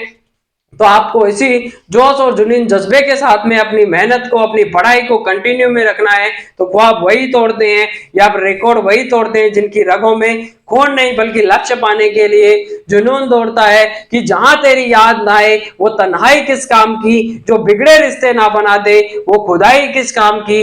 बेशक हमें जाना है अपनी मंजिल तक, पर जहां से अपने ना दिखाई दे वो ऊंचाई किस काम की, वो ऊंचाई किस काम की। तो इसीलिए आपको अपनों का साथ कभी नहीं छोड़ना है। अपने वो नहीं होते जो तस्वीर में साथ हो, अपने वो होते हैं जो तकलीफ में साथ हो, जो तकलीफ में साथ हो। तो आपको अपनों का साथ कभी नहीं छोड़ना है, हमेशा उनका साथ निभाते रहना है। तो आज के लिए इतना ही, मिलते हैं नए टॉपिक में नए क्लास के साथ, तब तक के लिए जय हिंद। अब इससे आगे पढ़ेंगे अपन डॉट्स क्या होती है, कैसे इनका यूज किया जाता है, कौन कौन सी इसमें थेरेपी देते हैं, इंटेंसिव फेज कौन सी होती है, कंटिन्यूएशन फेज में क्या क्या देते हैं, कितने का इसका कोर्स होता है, कब तक इसको दे सकते हैं, कौन कौन सी ड्रग इसमें यूज करते हैं, सभी के बारे में पढ़ेंगे। तो आपको वीडियो पसंद आए तो इसे फैला दीजिए आग की तरह, और मैक्सिमम अपने दोस्तों और चहेतों तक इसको शेयर कर दीजिए। तो मिलते हैं आपसे बहुत जल्द, तब तक के लिए Jai Hind, Jai Bharat, thanks to all, love you to all.